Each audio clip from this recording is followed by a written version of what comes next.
Welcome to the Old World Fanatics, your Warhammer Fantasy podcast to quench your hobby thirst for all things the old world. I'm one of your hosts, Gubbo, and I'm joined by Andrew and Josh, or Josh and Andrew, just because we don't know what we're doing. Morning, guys.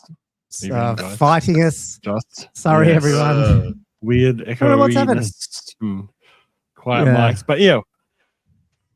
We're here. We made it. We're here. So I guess, March of Chaos. March of Chaos. Is that loud now?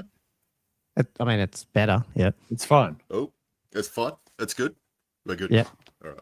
We had some crazy echo with Andrew when he didn't have his headphones on, but it wasn't like you would think it would echo for me or Josh talking, but it was only like me. And then when I dropped out, Josh's audio started echoing through Andrew's. And then when I came back in, I went back to echoing through Andrew's, but never at the same time. So it's like a software glitch in StreamYard. It wasn't actually, I don't know what it was. And then, so we were struggling there because it would have been a bit hard. Not sure.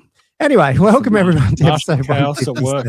Yeah, maybe it is. Maybe it's the March of Chaos. It's the winds of. We've definitely got the winds of magic blowing strongly here in Newcastle. I don't know about other areas of the country, but people's bins are going everywhere. Into a marsh. Yeah. Would you say? Yes, that's right. We're not going to answer if that's deliberate or not, but it is what it is. Read into it what you will. Just read it into it. Yeah, guys. That's enjoy my very minor wordplay that's just left everything to the imagination. That's it. That's right. Welcome everyone who's on there. John was first on here as well. We got Ben Fells 5. I'm probably still madly painting Bretonians or whatever. Is he bringing Bretonians? No, that was last year. Now I can't remember what he said. He was. He's painting lots of men at arms. Painting 120 men at arms or something. Although I think only 80 for the Castle Salt. Yeah. Mark's there. Nice swamp sign. Benjamin Hallett is on as well. So yes, great to see you guys all on our episode 157. We're here. Obviously Josh has just finished his. Oh, what was it? No, nothing. Keep going. Oh, Josh has just finished his GT. And you have played more games of Old World than me and Andrew combined for the last whatever. Yeah. But also, it's like you tripled your Old World games in probably the last 3 months or so. I feel like made up for the first 18 months of hardly touching the game. I've been to two days doing a monthly campaign. Oh my god! Yeah. Is the expert now? Josh is the expert. He's the veteran.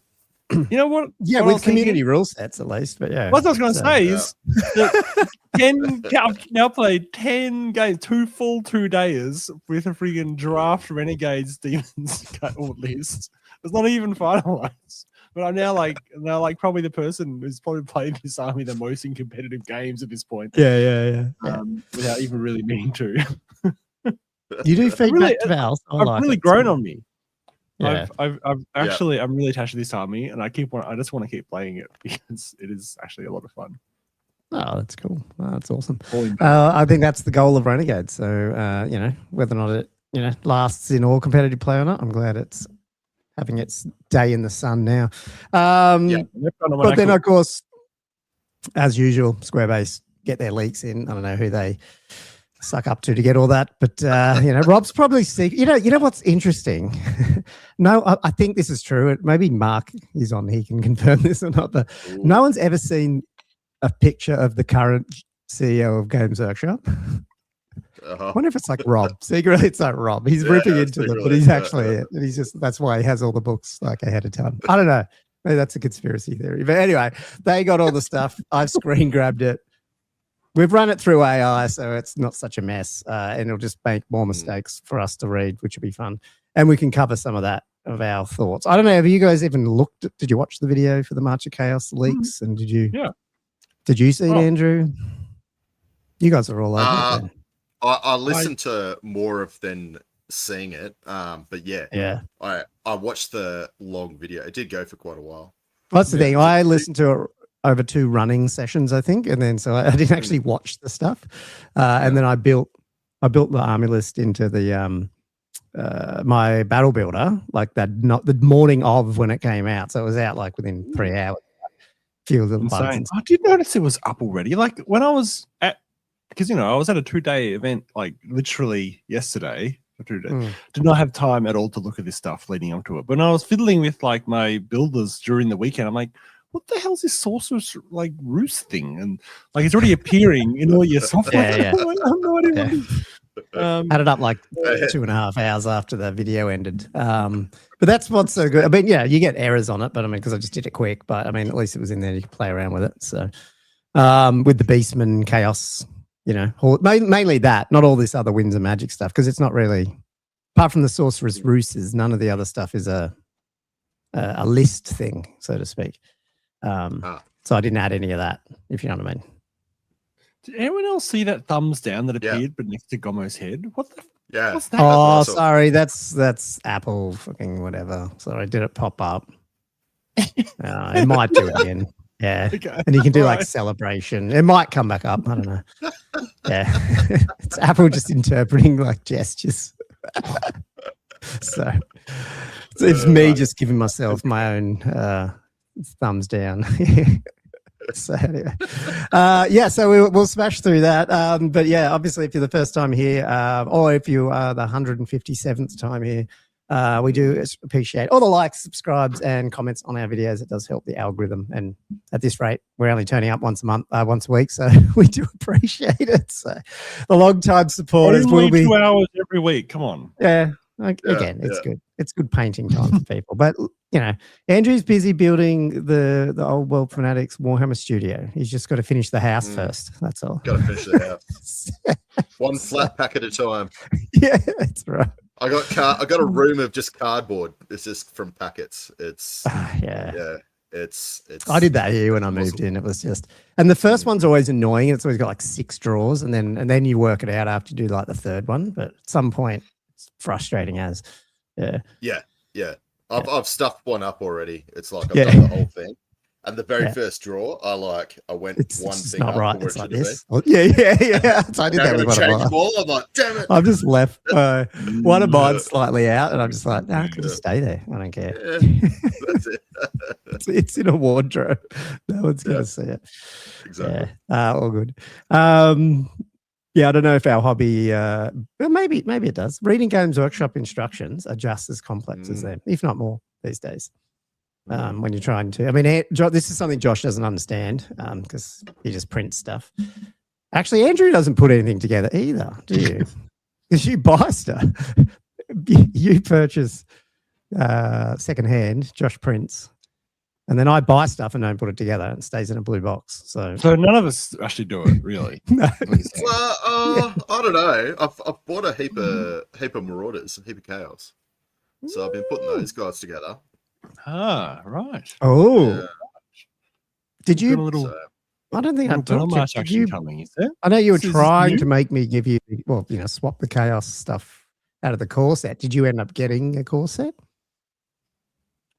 Yeah, I got the Marauder, the big Marauder box. Oh, okay. Oh, yeah, but you don't have the Warriors yet.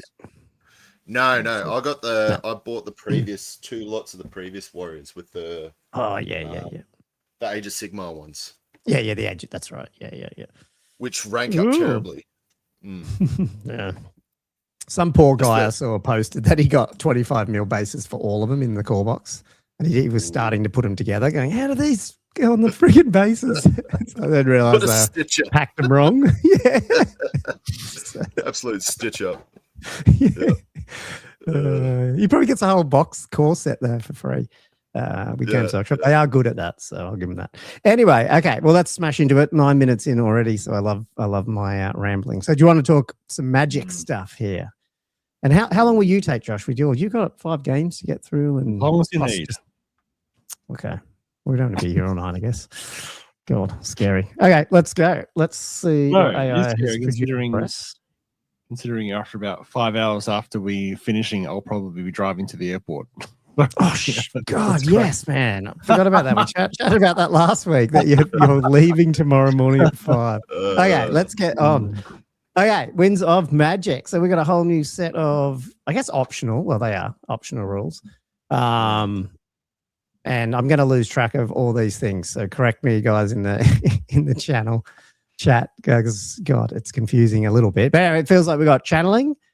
There's this arcane magic stuff, the ploy stuff, and then you got these sorceress ruses, and they basically saying it's so funny how that is. You can use channeling or arcane magic, not both. Sorry, I thought it said or both. But you can always use, is that right? Sorceress ruses alongside either of them, or just do that on its own, or just by itself. So it's like literally, yeah, that's right. Yeah. Just combine channeling and arcane magic, but aside from that, yeah, you can do all whatever if you want.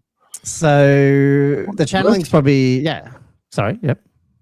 Okay, keep going. So we go through channeling first. So basically, I guess this is similar. I wouldn't say it's similar, but people understand it from, six. You used to channel dice in 6, didn't you? As well? 8. No, it's an 8. Was it only 8? Okay, it's just pure 8. Okay. I'm just thinking, I think I'll get mixed up on 6 because you used to do you get them per, you got dice per wizard. Yeah, that's what it was. I'm getting confused now. Yeah. Yeah. So this is done at the beginning. Yeah, this is done before armies are deployed, before spell generation. You're basically getting a pool of dice. And am I right in, because I think they talked about this on the video, a little bit of already not clear, although I think they worked it out that it's per wizard. Hey, your pool has to stay with your wizard. It's quite clear per wizard. Yeah, and so you got your wizard level on the right there. So if you're level 1, you roll D3. Level 2, D3 plus 1, 2D3, you can see all that up there. And that gets you your little dice pool that you can spend a little bit of, sort of, what do you call it, budgeting or something through the game. So you resource management. Absolutely. Resource magic. That's the word. Here for it. Absolutely. Yeah. Something that was utterly missing from the whole magic section for this game the whole way through. That's like it's almost Age of Sigmar. It's just throw 2 dice. Honestly, just throwing 2 dice. The chance of a miscast is very low. It's literally 1 in 36, and the effects of the miscast would be really minor. I'm here for all of it. Really will be missing. I mean, I'm a little bit concerned. The only thing that concerns me about all those extra dice is at the moment running no magic, especially in lower point games, is very feasible. And I'm a little bit concerned that like a level 1, level 2 having potentially 4 extra dice to cast with through the game might make it a little bit. I mean, maybe that's the worst thing or not, but it maybe just means you have to have a little bit more magic defense than just you could just relying on your single. Or you just make them always use the disastrous miscast table and go, hey. Well, you have to, don't you, with this? Yeah, you have to. So, I guess, I don't know. No, I mean, that's true. Maybe that's good. Maybe that's a good neutering effect. I don't know. Yeah, cool. Okay, so spending channel of dice. So, basically, it says back here, doesn't it? Did I have it here? What? You basically can just use them at any time when you're doing your spells, basically, isn't it? I might not have it summarized in here. Let me just gather them, generate the spells, kept separately. Yeah. So then obviously they use different amounts of dice. Yeah. Yeah. So you got channeling spells. So 1 die when randomly generating spells before discarding 1 in favor of signature spell, reroll 1 spell, reroll duplicates as normal. So this is basically even before you play the game. And that's why you do these before you even get your spells. You can use that to hopefully get into the spells that you want. I mean, I really quite like that. There's all these different little effects, and that's really inventive. I've never really seen that before. Like even things like 8, 6. Like we've had rolling for spells for a long time, but we've never really had this kind of thing where we can mitigate the randomness. Yeah, I liked the point. I think it was Val or someone who brought this up. That it almost feels like this is taking, if you played with these rules, and I know I'm jumping ahead a bit here, that it takes out the need to use some of the points, magic items that you normally would see. So it's getting rid of that, everyone takes a law from it, everyone takes a dispel, whatever it is, power scroll, everyone takes a blah, blah, blah. Now you take them out of the game because you don't need them, potentially. And then you get to bring some other stuff, which, I like that idea. Yeah. Lots of stuff, but there's lots of stuff going on. I reckon it's going to slow a game down. So much stuff. Yeah. It's fun, more but decisions yeah, to it's make. lots of More decisions to make, for sure. So many decisions. Yeah. So we got a channeling casting one, which is also one die. So just basically, it's like a power scroll when you can just throw your die down, and that means I like the idea that you just take that dice roll in the pool. Yeah. And then take the lowest roll still, and then same thing, I guess, with the channel dispel. I don't think there's any different with that. It's like the dispel scroll. And then you've got a two dice one, channeled luck. Reroll a failed casting or dispel dice. So you reroll the whole thing, and that uses 2 of your dice. Again, sort of feels like I didn't like those 2 dice. I'll pick 2 dice out of my pool, roll it. And just roll them again. I think I agree. I think it's very intuitive. Like you're literally just taking dice from that pool, and whatever you're doing, you're just rolling them. Yeah, so I like that. Spells, I guess. Spells. And then obviously you can't the double still count there. And then range magnification, you roll dice, and that's how many inches are added to the spell or the dispel attempt, which I like. The problem is 1d6 is so spiky. You could easily just roll up 1 inch. Yeah, shit. But still good. Still good. Yeah, but that's the risk reward of running it. No, I think it's absolutely fine. Yeah. At least the one I like about this is it's easy to remember. Like apart, you do probably need the table just to remember maybe after a game you sort of know what you have. I think you remember pretty quick that level of risk of the table, and I think those effects, very intuitive. They're literally a dice to dice. You're picking up you're picking up a dice and rolling it, really, and it's just these different effects, which I think would be really easy to remember. And when you think about it, this channeled spell one, you're not taking that into the game, so that's just at the beginning. So if say you use one, say you roll 4, like in your example, Josh, you use one of them initially. Now you just got 3 for that guy. Like you're not. It's not. It's a pool, but it's not huge. And in reality, maybe you've only got 2 dice sometimes, and you just sit them there, and I think it's not a lot. I know your point, Andrew, that maybe it slows it down some of these. This one's probably, I think, pretty quick, and just adds. I think the benefits of this one without taking away people wasting what's a law familiar and a power scroll 50 points more together, something for both. Is it 30 and 20? I think it is. Wow. Roughly, yeah. So you're freeing up probably 50 points at least on everyone's lists, which isn't a lot, but it does allow people to bring some other cool stuff that you might not see. So I don't know. I think that's pretty cool. And then when you think some of these, like, how does this work? Can I throw a channeling dice and a power scroll or something? So now I'm rolling 4 dice and then taking lowest, I don't know. Yeah, is that how it works, or? Have to wait for the next FAQ. Oh, mate, I haven't thought about that. How would that work? It's probably in the doc and I've stripped it out with the AI because I told the AI to remove all the fluff text. It's probably just removed all the actual rules. The essential fluff. Yeah. Well, you know how sometimes they do put a rule in the fluff, and you're just like, you just totally miss it. Yeah. Cool. Okay. Well, that's any other thoughts about that channeling? Just that I think the interesting thing is the risk reward of the extra running, extra dice, or like going to 3 dice, is you have a significantly higher chance of getting a double 1 out of those 3 dice. Yes. Yeah. It goes up. I think when we get to the disastrous one, 4 times. Yeah, maybe 4 times. So I was thinking it was 2.5 versus like 7.5% chance. So and then with the miscast table that we'll get to much greater, it does add a little bit of element of risk reward. More so than just running 2 dice for everything. You're not really thinking about it. I've got an idea for that disastrous miscast thing, so remind me when we get there for a tournament. So anyway, so hopefully, do you think that do you think that increased risk of a miscast and the nastier miscast table outweighs the benefits of having essentially 50 free points of magic items, of arcane items you otherwise wouldn't have got?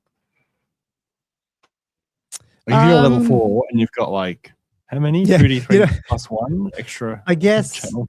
I guess the annoying thing here is when you use the miscast the disastrous miscast, even if you're not using your channel dice, it's still in play, right? So you could like elect to go, I don't want to play with this rule as such. I'm not even going to use my channeling dice and stuff. And you can still blow your head off with the disastrous miscast table. So in that's a little bit, maybe it might have, I don't know, but it'd be a bit too complex to go, I use this table if you don't use these. And if you use a channeling dice thing, then you have to use the other thing. So I don't know. I think it just Magic needs a little bit of fun stuff to happen. So I don't mind. It does. No, it does. And this is one of the best rule sets for it. The GW put out now a long time for it. So I'm all on. Probably have another answer to what you just said once we get through. I think it's these ones. I'm getting confused with what effects are what. So I think it is this one, which is the arcane magic, all these magic ploys. So this is where that deck comes in for how many dollars it is from Games Workshop, but you can also use this table. And generally you'd use your own deck, or you can, I think they had rules to, you can use one deck if you have to. You roll it, you're picking 6 ploys out of that set. And obviously there's a bunch of, doubles and stuff in there. But some of them you can't take doubles on and all that stuff. So that way it's a little bit like what was it, Val that said it's a little bit like Catan in the sense knowing, 6s and 7s and 8s are the most popular and stuff. So there's more of them. Outside of that, you can only throw one of these down every phase. Is that what the rule was? Yes. Each player can only use one per phase. But they can be used by any model that is doing, so a wizard, dwarf, runesmith, a bound spell, like anything that's, I guess, magicable, you can use this, which I like because I feel like maybe the dwarves, I guess dwarves use this for the dispelling and stuff. So they do get to play in this a little bit. It's unclear at the moment, isn't it? Was it? Was that the one that they were saying they weren't sure? Yeah. Technically, they don't count as wizards, but I would feel strongly that they should be able to. I think otherwise that's massively disadvantageous when one side can I think at the minimum, even if that's not rules as written, I feel like. Well, I'm pretty sure John will post it now in his next comment. Most TOs. We'll just go off what John says. I think most of the Warhammer community goes off what John says. So when Angela's Dark tells us how he rules that, there you go. Oh no, that's Brad Bracken. We'll see what John says, but whatever John says will go. So it's fine. Any other? Obviously, once you use the ploy, it's discarded. So like if you're playing with the decks, obviously that's easy. With the the table, you'd have to do that. Work it out yourself. Okay, so the ploys table. Do you want to go through? Can you guys read that? Can someone else run through it so I'm not talking the whole? Yeah, sure. Sorry. Okay. I'll bring it up on my big screen. Yeah, okay. Do you want to do the first? Do you want to do the left or do the right, Josh? Yep, sure. Wait, the left one. Okay, so Towering Conjugation. This is the one you can only have one use of, and it's 2 on the 2d6, which I would imagine means in the deck you'd probably only have like maybe 4 of these cards or 2, I think. No, it'd have to be 4. Before declaring a spell's target a unit regardless of line of sight, even beyond the skill's maximum range. Does that also mean it's outside the that arc? Because how you have that targeting arc. I reckon it is, yeah. Because line of sight is the idea that it's either in your front arc or it's 360, for example, if you're skirmish. So this is just like you can just cast a spell. Is anywhere on the table? But does this one mean you still couldn't cast something into combat, for example, if it's not supposed to? Is that right with this one? Well, it doesn't specify about that kind of thing. So it's only just saying regardless of line of sight. So I would imagine that you couldn't. Yeah. I love it. So this is where I was getting to the point where I think if to answer your question earlier, this tables and these type of rules do a good job being offset by these are probably worth it if you're playing then against that more crazy miscast table. Because the problem with the old world spells, they're not like mind blowing, they don't blow games up, but being able to just like certain spells, being able to go, I don't actually have to be in range, and also I can just do it at any time. That becomes that makes some of the spells more powerful, way more than they usually are. Yeah, like even things like what is that one that blows up someone's magic item? Now I can just go sit at the back of the board. I'll get this one, fire it off.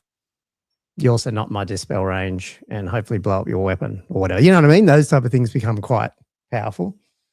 Yeah. And so that's worth it if I'm going to do a double one and miscast on a double, for example, or whatever. So I don't know. The thing is, you have no idea what ploys you're going to have, right? Like, no, you don't. No. Still very random. Yeah. Yeah. I guess you adapt to it. So do you want me to keep going down? Yeah, you go down and then I'll go down. Yeah. Yeah, okay. So the next one, the 3 on the 2d6 table, Unseen Assailant. This is limited 2 per player. Nominate any one wizard to attempt a Wizard of Dispel, regardless of Dispel range, even if engaging combat, but just not fleeing or wizards affected by stupidity. So that's what your more defensive spell version of it. Yeah. Yeah. Mm-hmm. Which gives you to spell anything. Which is nice. Like it. Yeah. Yeah, reasonably potent in that regard. Duplicitous. You can have up to 2 of them. Yeah. Yeah, up to 2 of those. This one is up to 4 per player. Duplicitous duplication. I said it the first time. After successfully casting a spell, even one that was dispel, immediately cast again the same or wait, was it a different unit? I thought it was only the same. Or maybe it was a different unit. Does not count towards spell. Yeah, you can cast it, on top of your spell limit. That seems incredibly powerful. It's awesome. Yeah. To just have another go. Yeah. If you failed it, or even if you have cast it, and you can just imagine if they hadn't nerfed itchy nuisance. Voltide. Oh yeah, that's right. Yeah. Like itchy nuisance. Minus D3. Oh, I'll do it again. Itchy nuisance. Another minus D. Suddenly the dragon's like tough 1. Yeah. Yeah, I can't remember if that one dispels. Oh, one of them dispels itself. I can't remember. Some of them are like that, but I can't remember if that one is. Yeah. So they wouldn't stack, but like you could do like 2 the summonings, like 2 pretty devastating. I know, like I was about to say, like because I was thinking of Voltide, but that's dead now. But imagine just fucking smashing. Like if you end up rolling and you end up with 3 of these in your hand, right. Boom. Yeah, and then obviously, the big dude in the room. Yeah, everyone thought of that the first time you heard it. I mean, freaking hell. Imagine getting that off twice with monkey wisdom or whatever it is. I don't know. Crazy. Yeah. Needed this at the beginning of the edition when all the dragons were roaming wild. Yeah. So yeah, very powerful for number 4. Number 5, Twist of Fate. After rolling on the miscast table, immediately re-roll. The second result must be accepted even if it's worse. So yeah, a bit of miscasting mitigation. I think these feel a little weak, and then you realize, hang on, we're actually talking about the other table. Because usually you don't care about re-rolling, I don't reckon, on the miscast table. Miscast, that much. Do you know what I mean? Yeah. No. Yeah. Then Winds of Fortune. When dispelling, roll an extra d6 and discard the lowest. Double 1 can be discarded to avoid being outclassed in the art. So yeah, a little bit like that extra channel dice effect on Winds of Fortune, essentially the same. Then you can actually avoid dispelling, miscasting on it as well. And then number 7, Fated Conjurations. This would be the most common one in the deck in theory. When a wizard fails a casting roll or rolls a miscast, re-roll it. May also re-roll a failed casting roll for a bound spell. That's cool too. Yep, which is cool. Yeah, some of those bound ones are getting harder to cast. Again. Yeah. No, that's really good. Fireball's back on the menu, boys. All right. So number 8, probably another common one that you'll see is Fortuitous Intervention. So when a wizard fails a spell roll, including when outclassed in the art, re-roll it. May also re-roll a failed fated dispel. So it's some pretty good magic defense from those both 6. Of those. And then 9 Winds of Power. So when casting, roll an extra d6 and discard the lowest. If a double one is rolled, a miscast can be avoided by discarding one of those dice. So, Also, it's like a more souped up power scroll. That's because pretty good. Yeah, you can right, because you can avoid this. Yeah, very, very, really nice. And it's interesting that one's slightly less common than the other two sort of dispelling focus ones. Number 10 is Unerring Confidence. So 4 per player. After miscasting, but before rolling on the miscast table, roll twice and choose which result to apply. So that's very handy. That's a cool. I haven't seen that mechanic too much, where it's like, oh, you actually do both, then you can choose which one. Yeah, that's cool. Yeah, that's it. Because if you buy yourself on a dragon, you don't care about the big pie plate. But if you're in a unit, you don't want that big, something like that. So number 11, Dissolution, 2 per player. When attempting a Wizardly or Fated Dispel, the spell is automatically dispelled with no dispel roll required. Very handy. Right, so essentially like the old dispel scroll, really. Just take it off. Yeah. Take it off. Yes. Get rid of it. Yeah. I wonder how that's going to work with, if you do the old double 6, and I don't know what's going to trump what there. I do like it when I think it'd just be normal because you can't. I guess you can't Wizardly. You can't attempt a dispel on it, I reckon. So you wouldn't be able to use it. Yeah. All right. Yeah, that sounds fair enough. And then the old double 6 box cards, absolute power, 1 per player. After a natural double other than a double 1 on a casting roll.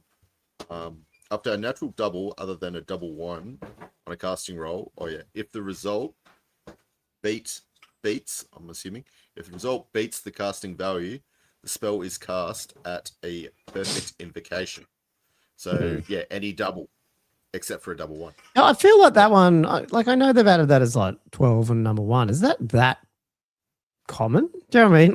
Because most of the time you end up having maybe it's okay. What do you reckon you have to, on average, roll to cast most spells? You know what I mean? You probably have to be rolling, I don't know. I feel like you're up to roll at least a 7 or an 8 on the dice. Yeah, in terms of stuff you can double, 8 or more. 7 you can't double, obviously. So 6. So it's 4, 5, or spells 6. Unless you're a level 4, maybe some of them. But it's really. So really, really double 4, 5. So you're on a double 6 anyway. Yeah, you're only getting 2 extra results out of 36. So I don't know. It just feels a little weak. And do you play this after you've rolled the dice? Do you just? I actually thought it'd be cool if this was, if you roll above the casting value, it's perfect invocation. So if you actually cast it properly, it's perfectly cast. Otherwise, but anyway, but then, I mean, if you got an item that gives you an extra dice or an ability or something, then obviously you're going to have a bigger chance at doubles as well. So so you play. When do you actually play this card, by the way? So do you play it and then you roll the casting dice, or do you? Oh, yeah, I probably don't have those written down properly. What was it? The exact sequence there, because that's. I have to probably go back to the video. Can't remember what it said. I think it's after. I think these are all you do stuff, and then that's probably not true because if you know you've miscast, you might go, I'm going to pay Unerring. No, which one was it? Where was the one where you chose the result? I thought that's what it was. You do it after. Yeah, sure. Yeah, but that one, Unerring Confidence after miscasting, but before rolling on the miscast. Okay, so that one tells you when to do it. Okay. Otherwise, generally you do it after. You reckon? Yeah. Oh, they tell you though here before declaring a spell's target. Yeah. And this in the book, in the rule double. itself. Yeah, it says one of the amazing spell after rolling any natural double when making casting. So it's telling you. Okay, so they're different. Yeah, so then you just fire it. That means you got to sit on this card, and every time you roll a cast, you got to think: Is it worth using this one? Is this casting? No, just remembering. Oh, remember, right. Yeah, it's so easy to forget about Fanatics rolling doubles and they die. Double. Yeah. You get in this game, and you're like, I've been seeing on this card. Did I roll any doubles that cast? I can't even remember. Yeah. Like I know that's going to happen to me. Yeah. You should Let's buy the try deck, it. Josh, you Yeah. know? Buy the limited edition. I am buying the deck. I have bought. The Oh, he's Heyo. supporting Gazza. He So loves did it. I. But yeah. Oh, that's good. I do buy decks of cards if I yeah. buy anything. Oh, and then we get to the fun stuff, the disastrous miscast. Okay, well, sorry, before we get to that. So obviously these two are you choose one or the other. Which one? Obviously this one's a little bit more complicated. I think if you have the deck, this one's not as complicated. But if you don't have it, obviously the channeling one is, I think that's very intuitive. This one, though, to me, has a little bit more upside than the other one. I think the channeling one though has so much. There's so much to it. There's so much depth to it in terms of decision making and strategy about when to use your dice and that type of thing. And it gives you so many options in terms of how to use the dice. Whereas the arcane ploys, you sort of you draw the 6. Weird that it's 6 for everyone, but you draw them and then you're like, okay, this is what I have, and then you try to remember how to use the dice in the right situation, which I think was going to be, I don't know, it's going to add more mental load almost than the channeling one. It might be hard to feel like you've used it properly. Whereas the channeling one, I think it's a cool. I feel like game. Yeah, I feel like the channeling one you could just you could insert in. You could say, okay, next event we're using channeling. It's in the game now. Whereas this one, I feel like it's a little bit more.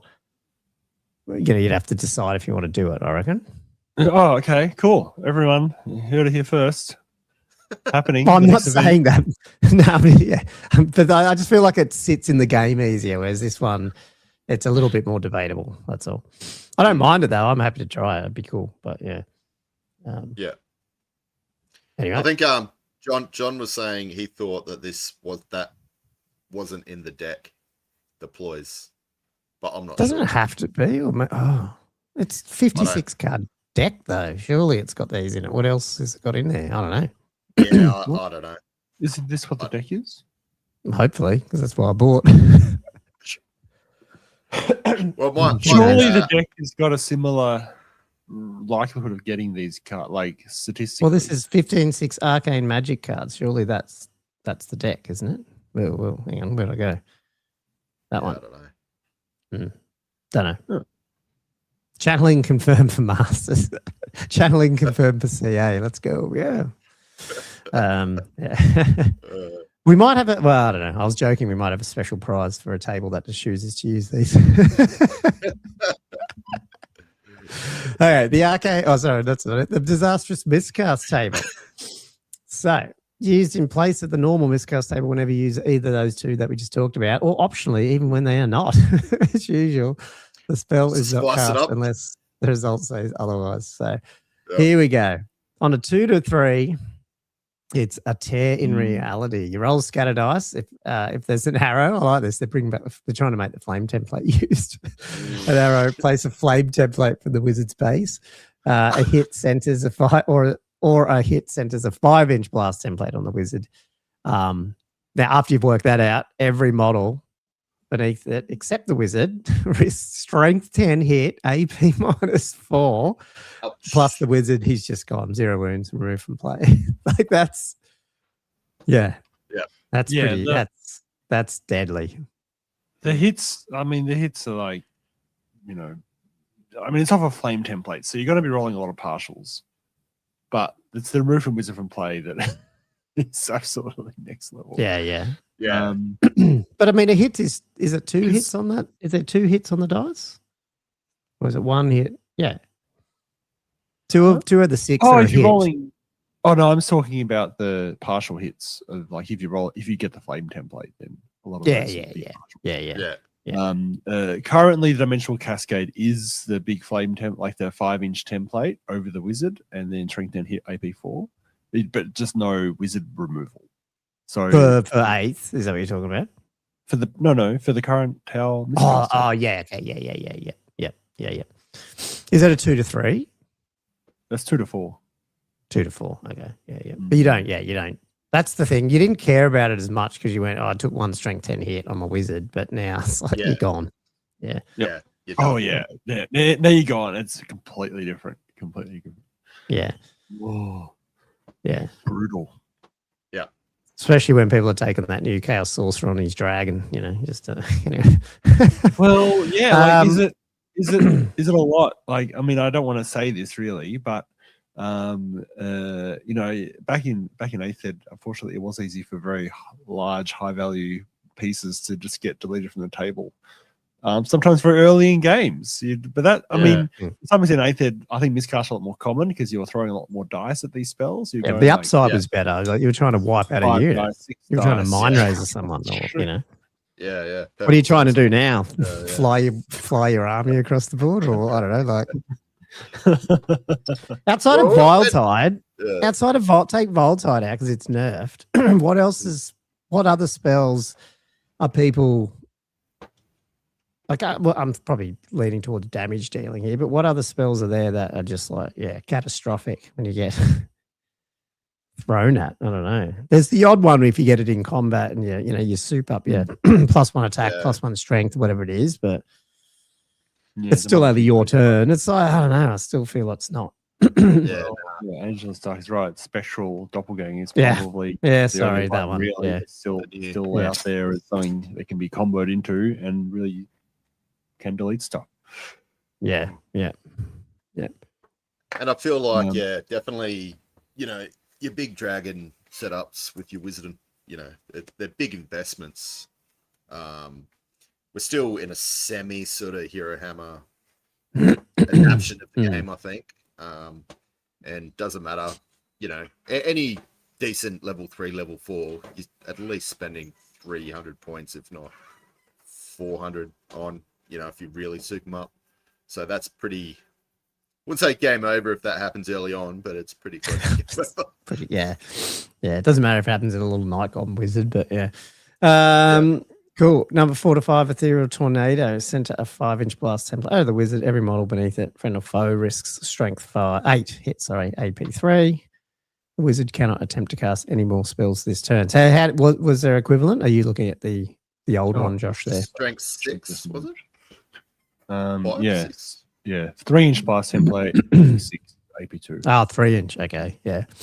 That was 5 to 6. Yes, this is. Wow. I mean, there's not much difference between a strength 8 hit and a strength 10 hit AP4. No, not when. Yeah, not when you're talking about blast templates because that's infantry wiping them. So yeah, yeah. You're probably not seeing wood elves hanging next to other wood elves, and I don't know. Yeah, although they are skirmishing, they're probably. Oh, it's all bad. Someone else want to do the next two, and then someone else do the next two. Detonation. It's a 6/7 center a 3-inch blast template over the wizard, and then everything underneath risks getting hit by a strength 6 AP2 hit, which is also like pretty nasty if it's in a unit. On the 7 on the original one, it was the wizard suffers a single strength 4 hit with an AP of 1. Yeah. That was it. Yeah. So even that's really nasty. I mean, it's not going to hurt like if you got a caster on a dragon, that much really. But if you do, unfortunately, these are all hitting unit wizards hiding out in a bunker. Really. 8 or 9 backlash. The wizard suffers a single strength 4 hit AP1. Okay, so the same as Careless Conjuration, but it becomes bewilder the rest of the game. The -1 modifier to their casting and the spell rolls, and this can stack if they become bewildered again. -2 and so on. I love. I'm all for lingering effects from miscasting. It's good. A lot of fun. Yep. So 10 to 11, Magical Fulcrum. The wizard and the unit they've joined immediately give ground directly away from the nearest enemy unit, and the wizard becomes bewildered. So this is good. So that's extra ways to get bewildered. If they cannot give ground, the wizard suffers a strength 6 hit with AP -2 instead. So another good one. Price of power. So what happens there if you're in combat? Do you just give ground and you're out of combat? What happens with that? Ooh. Good question. Because it says immediately gives ground. Like you know how you do your what's it called? Your assailment spell or whatever in combat, and then and then you automatically give ground. I don't know, it's a bit weird. I think Maybe that is it's super weird, but isn't that what like just an out of sequence give ground? Or they cannot, or is it if they cannot give ground, the wizards suffer? Do they suffer that because they technically can't give ground yet? I don't know. Oh right, yeah, there's another half. Yeah, no, that could be true as well. Yep. Yeah, I was thinking that was just for if terrain was in the way and stuff. But you're right. Yeah, same initially, but I'm wondering if that because technically you don't give ground when you're in combat until until that step. So maybe that's how you read it. Yeah, that's good. Yeah, because it just says they can't ground for any reason. Yeah. So going on. So Boxcar's The Price of Power. So yeah, the spell is cast with a perfect invocation. Wizard immediately reduces their level of magic by 1 and forgets the spell that they just cast for the rest of the game, and cannot attempt to cast any more spells for that turn. So yeah, I like it. Not terrible, So, but it's not good. Because we don't do YouTube videos much outside of this pod, I'll just do ideas for 2+ to do. Well, I reckon a cool video would be assume all this was in day 1 of Old World. Yeah. What things should they not have FAQ'd or removed? Because I feel like so many of the spell, I'd rather just pillar back in. I'd rather all those things back in that they were, let the sisters choose the spell, like all those things, because they're like quite crazy spells. But then you've got this in here to like sort of neuter it, or at least blow the shit out of the unit that just tried to pillar spam. So I don't know. I feel like there's an idea there to like remove the old FAQs, go back to day 1, but put all this shit in and play the game and see what happens. Like, I don't know. You know what I mean? But yeah. Anyway. Yeah. That's just my thought. But, yeah. Do you guys like this? Would you use it for all the time and just get rid of the old one as well? I think it needs some play testing.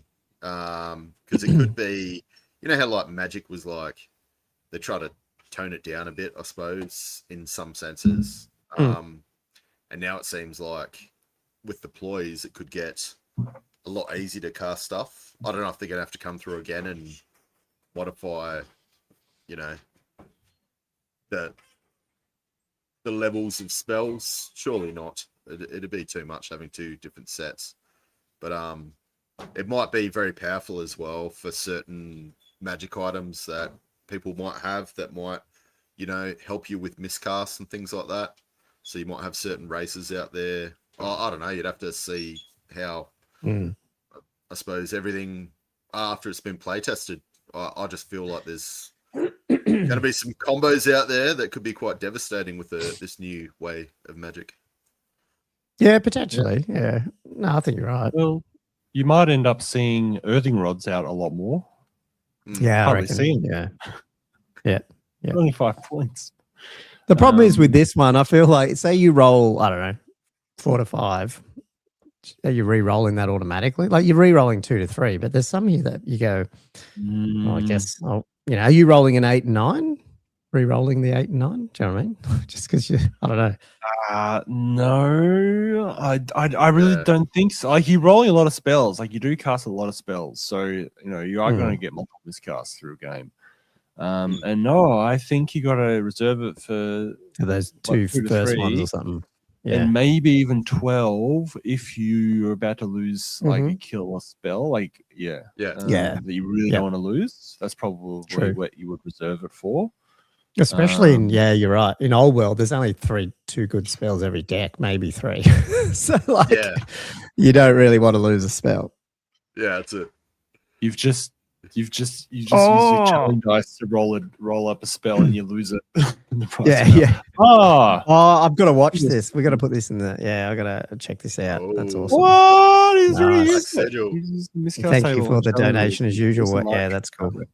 Yeah, nice. Yeah, sorry, I've been. Yeah, that's cool. I'm gonna have to check that out. So that was miscast and channel. I reckon that's going to be the most popular, but I don't know. We'll see. I feel like the I don't know. The ploys are interesting. They got a little bit more bang for your buck, but I feel like maybe more narrative stuff. But I don't know. We'll see. Cool. Yeah. Oh, I think the thing with the being easier to cast but easier to dispel is that's on the proviso that you've got broad enough wizards. So that's the thing. Like, you know, if your opponent's got level 4 and level 3 and you brought like 1 level 2 or even 2 level 2s, I feel like you are going to feel a little bit of a power imbalance just from the amount of channel dice that they have at their disposal. So that's the only thing I'm a little bit cautious about. It's almost like I would have liked that there would be like a base pool of channeling. Like it is like you start off with a D3 and that's if you use a faded and that kind of thing. Well, it gets more complicated, but what I mean is like you almost want like a baseline amount, and then each wizard adds a certain amount, but maybe not quite as much as what it is at the moment. If you know what I mean? So the difference between multiple levels, like having twice as many levels in your army versus your opponent, the disparity isn't quite. It's going to feel quite as great. I don't know. Yeah, but I haven't played any games with it. I don't know. Yeah, no, that's right. Yeah. Fucking hell, these guys. Have you seen these comments? Anyway, keep going. What I can do, the one I'm going to drop a review of. The order lists. It's coming. It's coming. I like this part. So, like, just this whole thing, yeah. So, does that mean you're just going to be, you know, not just dwarves, but any just armies? If you just want to run a combat army without wizards at all, is that just going to make it, you know, completely unviable from a, I suppose, a competitive point of view if you're using this? I'm a bit worried it might be, especially if that other army is, I mean, not only running the channeling dice, but they've got it. They're also running a bunch of miscast mitigation items that are not that expensive. I fear that it does sort of. It's almost like the dwarf should have got a rule or something that it's -1 on the miscast table if you're playing against them or something like that. Like, you know what I mean? Like you play against dwarves, you've got more chance of getting the blow your wizard, you know, as their magic defense or something. So they're getting dice. Did you receive John's ruling, as it were? Oh no, they are getting it all the time. Yeah, they're getting their dice. Okay. Yeah. Cool. Sorceress Roosters. So this is a 0-1 per wizard, 25 points. So you buy it, but then you have to roll the dice. So generate immediately before spells. You roll the dice. So you only get one of these per wizard who bought it. And then you can use it at any point during the game based on the description. So once used, it's gone. So there's 6 of them by the look. So what's this? Roosters 2 to 5 are used instead of attempting a wizardry dispel. Both wizards roll off. The fuck? If the enemy result is higher, the roost fails and the spell is cast. A draw dispels the spell if this wizard result is higher. Okay, whatever. What? I don't know. Escapology. Let's just do that one first. The first time the wizard is reduced to 0 wounds. Okay, this is interesting. I did not look at these ones, sorry. Roll a d6 before they are removed. On a 1 to 3, they must face their fate. On a 4+, they thwart death and recruit. So are you taking that 24? Like if you're playing with the other rules, I'm getting, I guess, like where they're sucked down the hole on a 2 to 4. Are you paying 25 points? You know, it's not in your magic item allowance. It's just extra 25 points to give you a 4-up. Stay alive? Maybe. Yeah, but you don't know if you're getting it. I know, but like over 5 games and you're a dragon, like if you're investing in it, you're a slan. Yeah. It's probably a 25 points you might throw at your list. It's not the worst thing for 25 points. Oh, but you still have to roll the 1. Sorry, is that what you're saying, Josh? Yeah. On top of it.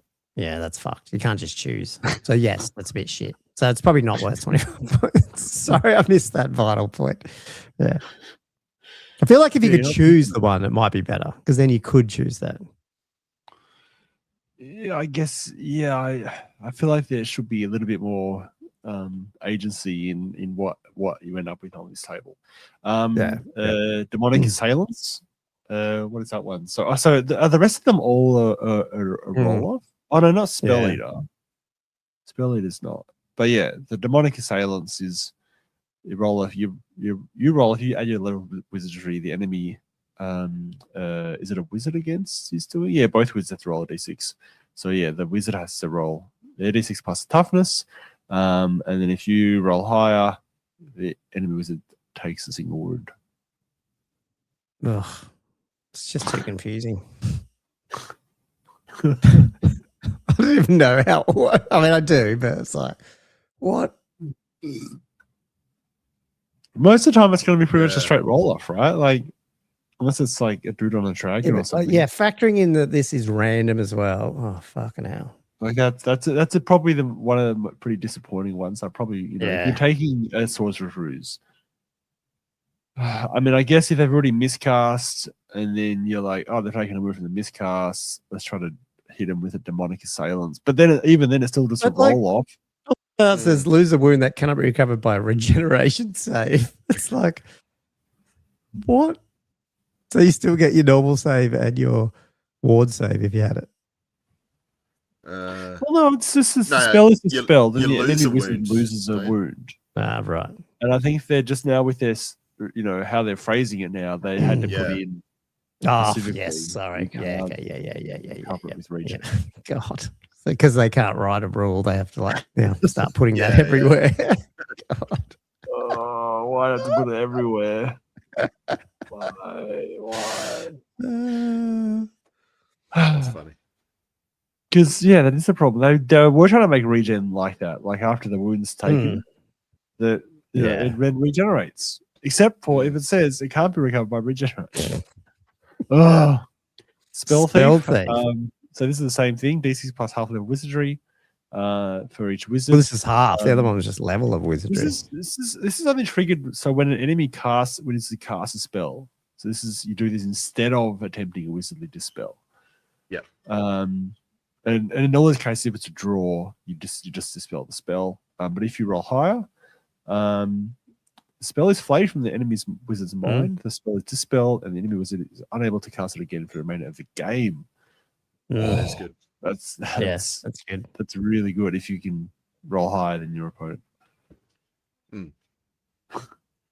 Should I keep going? Well, that's good. And I was going to say, like, Demonic Assailants is actually pretty good because you got to think how many times do people put wizards somewhere where you can't actually target them? Or else this is going to actually give you a way where you can target, I suppose.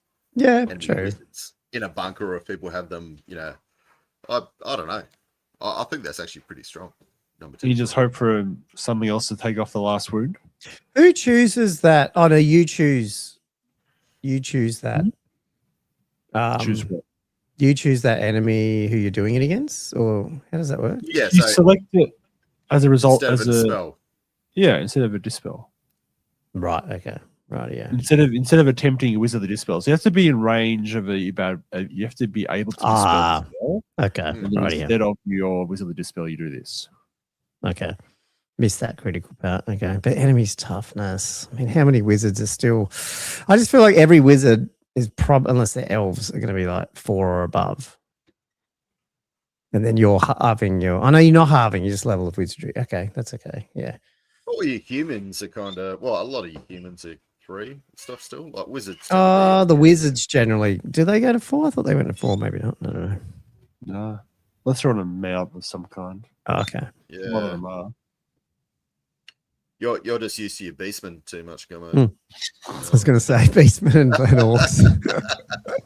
Definitely beastmen. They're great. Yeah. Yeah, I know. I remember I went in with my sky cutter into your bloody wizard. I'm like, yeah, I got him. And he's like, blowing off me wounds 1 combat, and I've run off. And I'm like, damn it, what the hell? Bloody beastman. Yeah. Anyway. Duplicitous mirror. D6 level. Sorry. Yeah. How does it work with like bounce spells? I don't see anything in here about bounce spells. Well, it's against it might have been in the actual. Yeah. No, I'm reading the actual doc. Yeah, okay. Yeah, I don't know. Yeah. I'll keep doing that. I'll read it. Duplicitous mirror, D6 level of wizardry against the D6 enemy's initiative. When and the spell's reflected is resolved against its caster and their unit as if they were the target. I like that. That's cool. The only thing that gets a bit weird though. I'd imagine that might be a bit weird. Like, what happens if I'm casting my, I don't know, hex spell? Like, I don't know. I'm augmenting myself, and then you try to dispel it, and now I guess you just get it. Is that right? Like, I don't know. Like, I feel like you might end up with a spell that is just useless in that situation, but it's still probably better than not having it go off, I guess. So, Yeah. True. That one I think has more play a little bit because I don't know. Like, again, some of those tough armies are going to have shitty initiatives, so that might be useful. That one, Yeah. so it's the opposite of the demonic one, I guess. Yeah. True. True. Like if you roll it, it will suddenly come in handy against the right one. And same with the leadership one. So what's that magical siphon?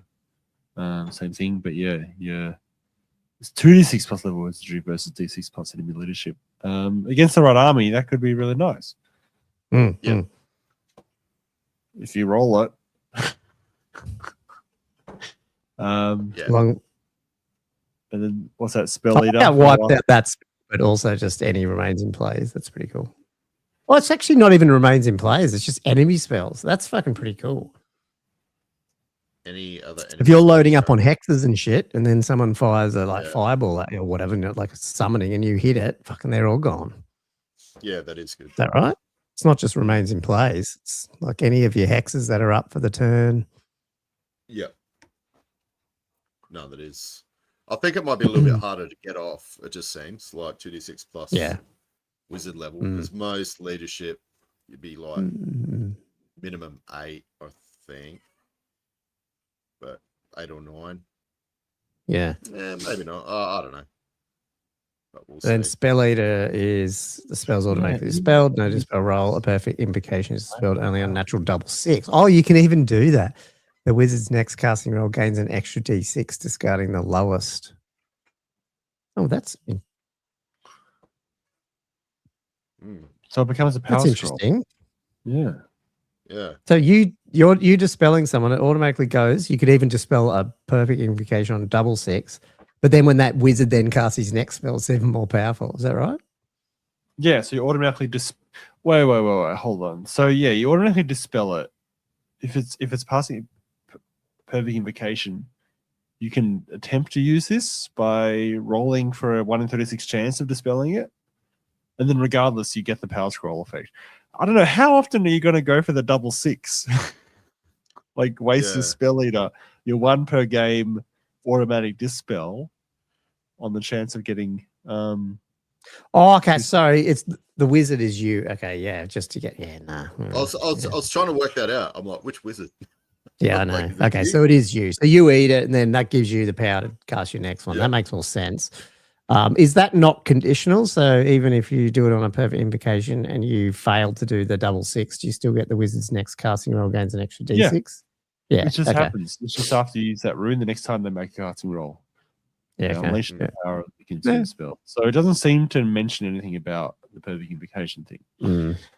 I think this is an interesting concept. I think how it's implemented is a bit weird, like in terms of how, the points and then not having, and then the randomness of it, and then the whole thing.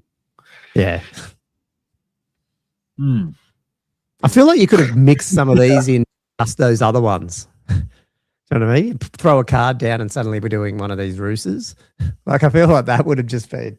Well, you're probably right, because they're all the single-use things in the same way that those cards are. Yeah. And if anything, some of them are very similar in effect. Yeah. Like, imagine if you roll up Escapology in that you got 6 cards. So there's 1 in 6, well, not 1 in 6, but there's a chance of getting that card and think, cool, I'm going to hold that because they find 2 dies. Just hold it. I mean, the thing is, it's not tied to a wizard specifically. I guess that's the only thing. So thematically, it makes less sense if you just have it as a card. But I agree, these are all things that you could argue could easily have been, say, in the other system. And I do wonder how people will look at adopting this kind of thing, because it looks like it's got some links for like narrative type stuff and like as awarding like random skills through a campaign, that kind of thing too. Yeah.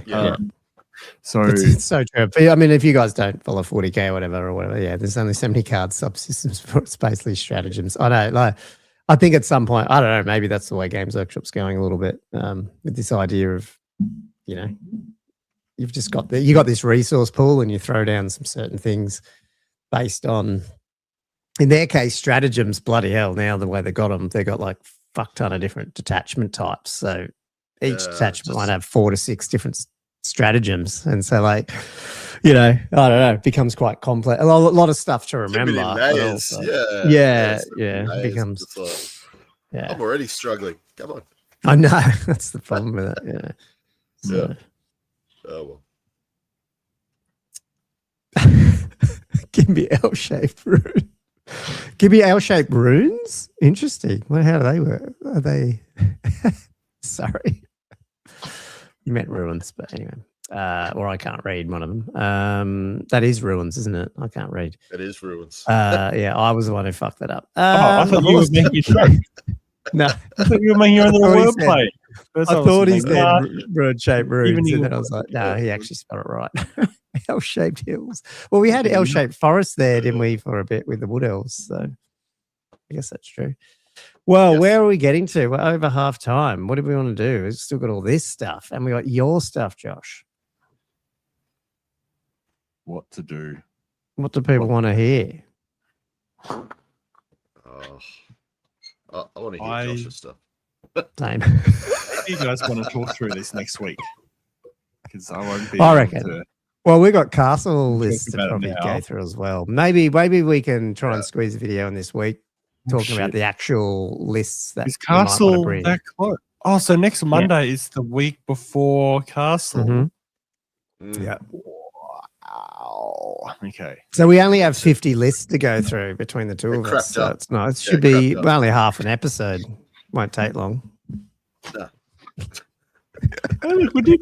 How many were? Was it 40? 46 or 44 at Oldhammer? Remember we did that all those Oldhammer lists. Yeah. Was that 40? Was that 44 lists? Was it? Yeah, 44ish or something, I think. Just took 2.25 hours. Yeah. You guys can do 50.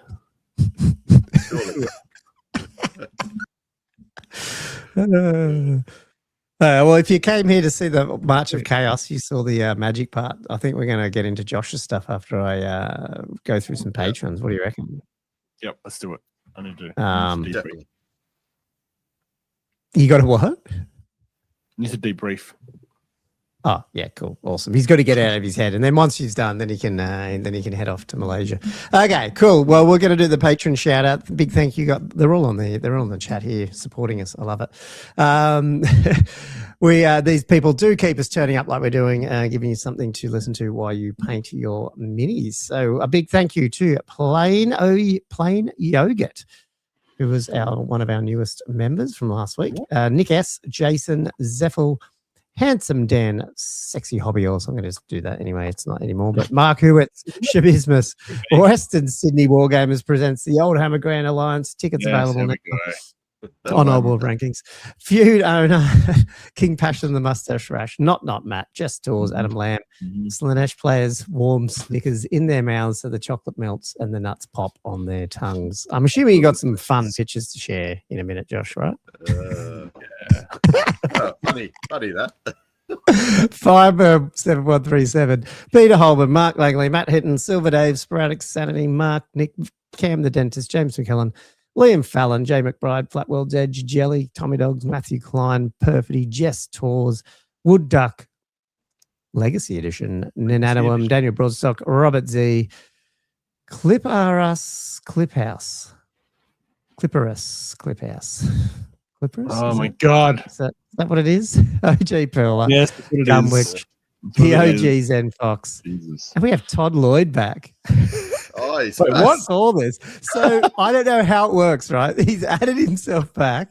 It's come in and it drops right back down to the OG again. back to where he was. Yeah. He stole it. And if you read you jump to where you were in the. So he's now he's not. That's Zenfox outrageous. has to rename himself. He's not the OG anymore. Todd, No, he Todd doesn't. joined No. after last There's OG last week. Perla, there's OG Zenfox. They can all be OG. Yeah, wow. it's good. I can't believe it. Thanks, patrons. We do appreciate it. Yeah, it does. Yeah. Yes. I think we're going to hand to Josh here. He's got some fantastic event coverage that he did. Oh, I do want to talk about it. We'll do 2 questions. Should I talk the questions or should I wait? Oh, yeah. If you think you got time, that's cool. No, do the questions. So Angelus asks, here we go, guys. We should really talk about this before we go into my stuff. Is Castle Assault using the new magic systems? Oh, this. AA? He says in the question. AA? Is it happening? Yeah. No. Channeling all around? I think we. Cast table? No, I think we talked about this. That we probably. Yeah, we talked about that. We probably hold off on it briefly. Hey, we're just like, too much. I don't know. I was half tempted, but I did think, and today I just posted that because I just realized someone asked me, and I'd probably just made the call that I think the magic, because we've said if the rules come out before, we'll be okay with whatever changes happen. I think we'd do hordes. You can bring hordes of chaos, and you can also bring those magic items because they're sort of. I mean, we didn't cover them on this, but everyone knows what I'm talking about. Because they're in the game as far as I'm concerned before lists go in. So I'll probably send that around tomorrow just to make sure everyone knows. Oh, so we are doing magic items. But the channeling isn't. The channeling is not that complicated. Channeling is less it's complicated. not, but I just feel like magic. maybe that's if people haven't even got the book and stuff, it's probably going to be less of But they don't know anything about it. Well, yeah, but then they just wouldn't pick the magic item. That's their fault.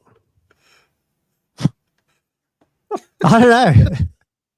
But I think definitely, I think hordes. If you're going to bring, I think hordes should be in there. Let hordes of chaos come in. That'd be fun if someone can. I know someone who would bring them if we did hordes. So I'm like, let's just do it because the list is due this week. If they want to do it, do it. What do you think, Andrew? I thought we discussed this. You're TO, man. I thought that was the magic stuff. Until then, I realized, oh shit, there's all this other crap in the book too. I think we should do. Aren't all the magic items potentially more problematic than the channeling, like in terms of balance? Oh, the loner thing, I think, is a little bit. Well, that one's interesting, but that'll be fun. Okay. I don't know. Maybe I haven't sent the message out, and Andrew is in charge, so he can. And Angela's talks out I'm part of the book then, but it's always only going to be part of the book. You can never take all the book, can you? So it's fine. Because you can't take both of those magic items. You can't do arcane and channeling. Well, you should. So. No, they're told that's forbidden. It is forbidden. You should not. That's right. So I gave Silver Dave some dud advice then. Oh well, maybe, man, if you brought it, I don't know. Maybe we'll chat tomorrow. Just double check. Yeah, well, we haven't set it off. Someone sent some questions about the horde one, and I thought, I don't know, maybe, probably. I did say we probably would let hordes. I don't think that bothers me. I think it was just the magic items. I don't know what sort of combos is going to be in there. Okay, man. We definitely haven't said yes. We also haven't retro taken out any of the vamp changes either, and I did get asked about that, but I haven't answered. I just didn't want to go making changes to the pack again. You were refusing to put out a new pack, But now I feel like your hand has really been forced to put out a new pack of some kind. Never running a tournament again. Maybe we'll just send out. Maybe an email will suffice, just with a. Well, that's what we'll do. Yeah, that's what we'll do. Rankings email. And just go. This is what's happening. Have you had questions about this bloody tower? So broadcasting works personally, very well. if it was just me TOing, I would put the magic stuff in because I'd be like, "Fucking Castle Assault, you're all drunk anyway. Who gives a shit?" But I do understand when people I've got a rubber arm, so it doesn't. I can easily be swayed. Either way. I'd do channeling. I would do the miscast table, and I'd do the magic items, and I'd do hordes. Did you just try to? And I'd take out the vampire stuff. Andrew and Cameron for not letting you take the magic stuff in the you said if you were just doing both. Yeah, well, that'd be my. But I'm not. Hey, I'm only one vote. I don't get all of it. I just. Are you getting voted out? I didn't think that. I don't know. Am I? Strong opinions on the other side of this table.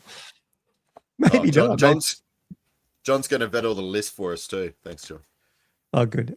Yeah. Oh, yeah. Actually, we probably will. Yeah. No. I think it'd be funny. No, but yeah, cool. Yeah, I reckon tomorrow we need to because Okay. it's the 11th hour. I reckon we'll have I'm pretty sure there's going to be no Games Workshop releases between now and Castle now, so we can make the decision. There's no more changes. Val might drop stuff, but it is what it is. It's entirely plausible he'll drop a draft of the Dark Yeah.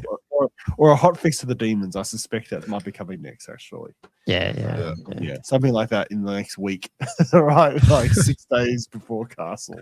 But that's fine though. If that happens, you just like I think it happened in Oldhammer when Ogres got night before Renegade's revised, fine. like 48 hours before an Oldhammer event. And yeah, I reckon if Val drops drops it on a Saturday, I'd still let it come through on the Sunday. It'd be fine. So, play day one with one set of rules, day two, another set of rules. I mean, it's a game, people. What are we fucking worrying about? That's ridiculous. Anyway, right. yes. All right. To be assessed. All right. Yeah. In conclusion, no conclusion. And then a more prosaic question.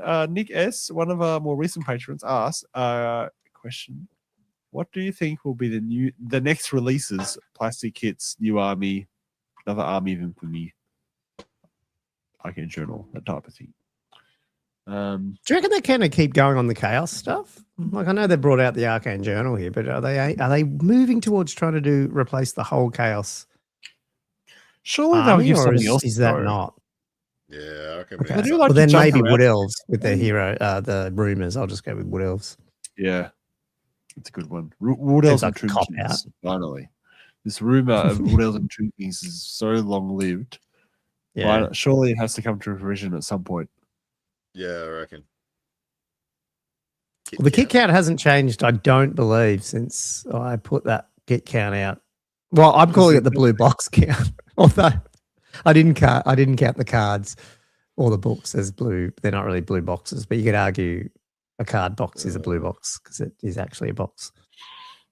But is it a kit? Well, in that case, your system is completely flawed then because it's not It a kit. is totally flawed because that's right. We got it at the moment. It's still 18. I'm pretty sure of blue boxes released this year. Old. They're waiting for more. Yeah. Yes. Good job, then. How many castles do you have to go? You guys We'll been get to doing hobby castle time, I countdown? guess. And What? In that I case, I know. should really. Painted? I've done my job. I've done my job. God, it's now 20 in. Oh, no. So we go through. Can I talk about what I was doing the last 2 days? Well, and the week before that, and then the week before that. Yes. Yeah. So, Black Arrow GT. It finally happened. Got to 14 players. A long time. I was like, crap, we're going to get 10. And then, I had like four of the fairly regular guys sign up in the last 6 hours of Rego, which completely stressed me out. So thanks, guys, for signing up right at the end. I was like, what the hell? Were you prodding them? Did you have to do more terrain for that, or what? Like, what was the issue? Waiting to see what happened. Huh? Okay. What was the main stress out? Was it that you had to like paint more terrain, or was it just? It was entirely self-inflicted. So the weekend before, I was like, I want to try to get this Cathay board done. I went quite hard at doing it. Spent all available hobby time devoted to it. And then end of Tuesday, I'm like, okay, I have to work for the next 3 days. I haven't got enough done that I'm happy with it to bring it.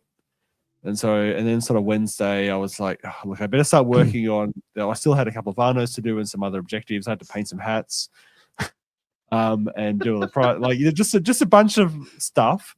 Had to finish actually painting the 16 minutes in my army and a few other things. And then next minute, it's like Friday night, and I'm like still trying to get stuff ready for it. And it's just because I hadn't budgeted my hobby time properly, and it just got out of control. So you did get the Cathay board done though? No, I didn't. I had to drop it because I just. Oh, that's ran okay. out of time. That's fine. At least, yeah, but that's okay. Cool. Very keen to It see didn't what pass I'm looking Josh's over. quality control. Yeah. That's a high bar. Yeah. I was like looking at it like, is it like the river? I didn't have any resin in it, but it still was painted and it was like tabletop-ish. But then the other stuff was like kind of getting there. But then by the time Just I realized all the other stuff was Gomo quality, I love it. Worse, Andrew quality. And the thing is, like, I have all the other tables to bring, so I just like just Yeah. get the stuff done you need to get done. Yeah. Anyway, that was largely self-inflicted. Past Josh. Have you packed for Malaysia? Yes. I spent today just cleaning the house, unpacking my car, actually packing, getting all the parking booked and more currency and all the admin stuff for my trip that I should have been doing like weeks ago. It's Malaysia. Come on, it's just shorts and t-shirts. That's all you need. Oh, for the packing of the stuff, it's fine. But I hadn't even done like airport parking booking and like getting make sure I have enough currency. Arranging my brother so I can feed my guinea pigs, all that kind of stuff. Just the general stuff. Anyway, practice things for the trip. I already ate. Okay, I'm gonna throw up this anyway. So, cool. It was really fun weekend, really awesome. I'll just run through my games a bit. I should really have my pack up as well so I can remember all the freaking scenarios and which ones they were. Just give me a minute. Because we had so 14 turned up on the first day. I was so Sam Morgan had grudged me for the first game. We had never actually played each other. We sort of see each other around lots of different events and stuff. Mutual friends and whatnot. But he was running some Wood Elves. I'm really disorganized. I really need to get this get the list up. He was running. This is the list that had the massive block of Treekin. So like 8 Treekin. And 20 war dances. 20 war dances with a shadow dancer in it. And then a bunch of glaive guard with poisoned and some wild riders and a glade lord on a wall. So a cool list. But the massive block of 20 war dances was pretty insane. And we were playing. So this is the breakthrough scenario. This is the one where you get at the end of each of your turns you get 200 victory points for each scoring unit. And in my event, the scoring unit was banner, unit strength 10. A combat order of some kind, so either open or closed order, and that's it. So, it didn't have to be core; it could be anything. But so it was very valuable because you 200 victory points if you had a scoring unit within 8 inches of the opponent's table edge at the end of your turn, and at the end of your turn, if there are no enemy scoring units within 8 inches of your table edge, you get 200 victory points. So you're sort of encouraged to really run across the board. Is because it's a breakthrough scenario, and there's also baggage trains that had baggage trains in the first 2 scenarios. There were 600 points if you destroy it, 250 points if your own is not destroyed. So I buffed up the objective values quite significantly. I must admit it made its objectives important, and it made you play for them. Sometimes, so like if you look at the fast corner, like I've got some seekers deployed right over at the far end. All they did for the whole game was sit there once they get into 8 inches. They actually didn't contribute anything else aside from give me victory points. Because they were just talking up 300 victory points each turn of my turns anyway. So we're playing on the city terrain, which is just got a bunch of buildings, impassable, got a forest, and it does create some interesting lines that you've got to sort of negotiate in terms of maneuvering. It's the only sort of board in the on the event like this. So yeah, it is interesting. I did try to make sure that I didn't put too many buildings right in the middle, and yeah, I could have put one of that blacksmith right at the back in more centrally if I wanted to, but yeah, I wanted to keep it somewhat open. He actually deployed his army very centrally, like really, like it was like I don't know what's going on, but I've had a few games like this where someone someone's actually just really blocking it up. Now, I think I had my first mistake here was not using my fullbacks effectively. So his turn, he charged the Glade Lord into the Hellflayer, and he charged the Wild Riders into these Demonettes in the near ground. The Demonettes I actually fell back with, and the Hellflayer, I'm like, I'm going to countercharge with the Hellflayer into the Warhawk. But then also the Wild Riders redirected into the Hellflayer as well.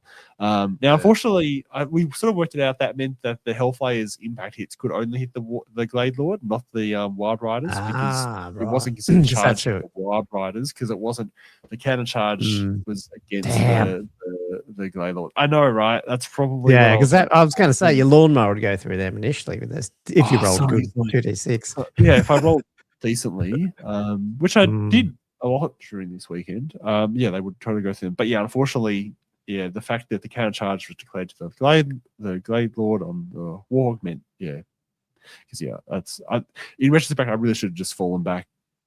Because it did mean, they end up going straight through into the Fiends. The Fiends actually held them pretty well. And they sort of sat there for a couple of turns.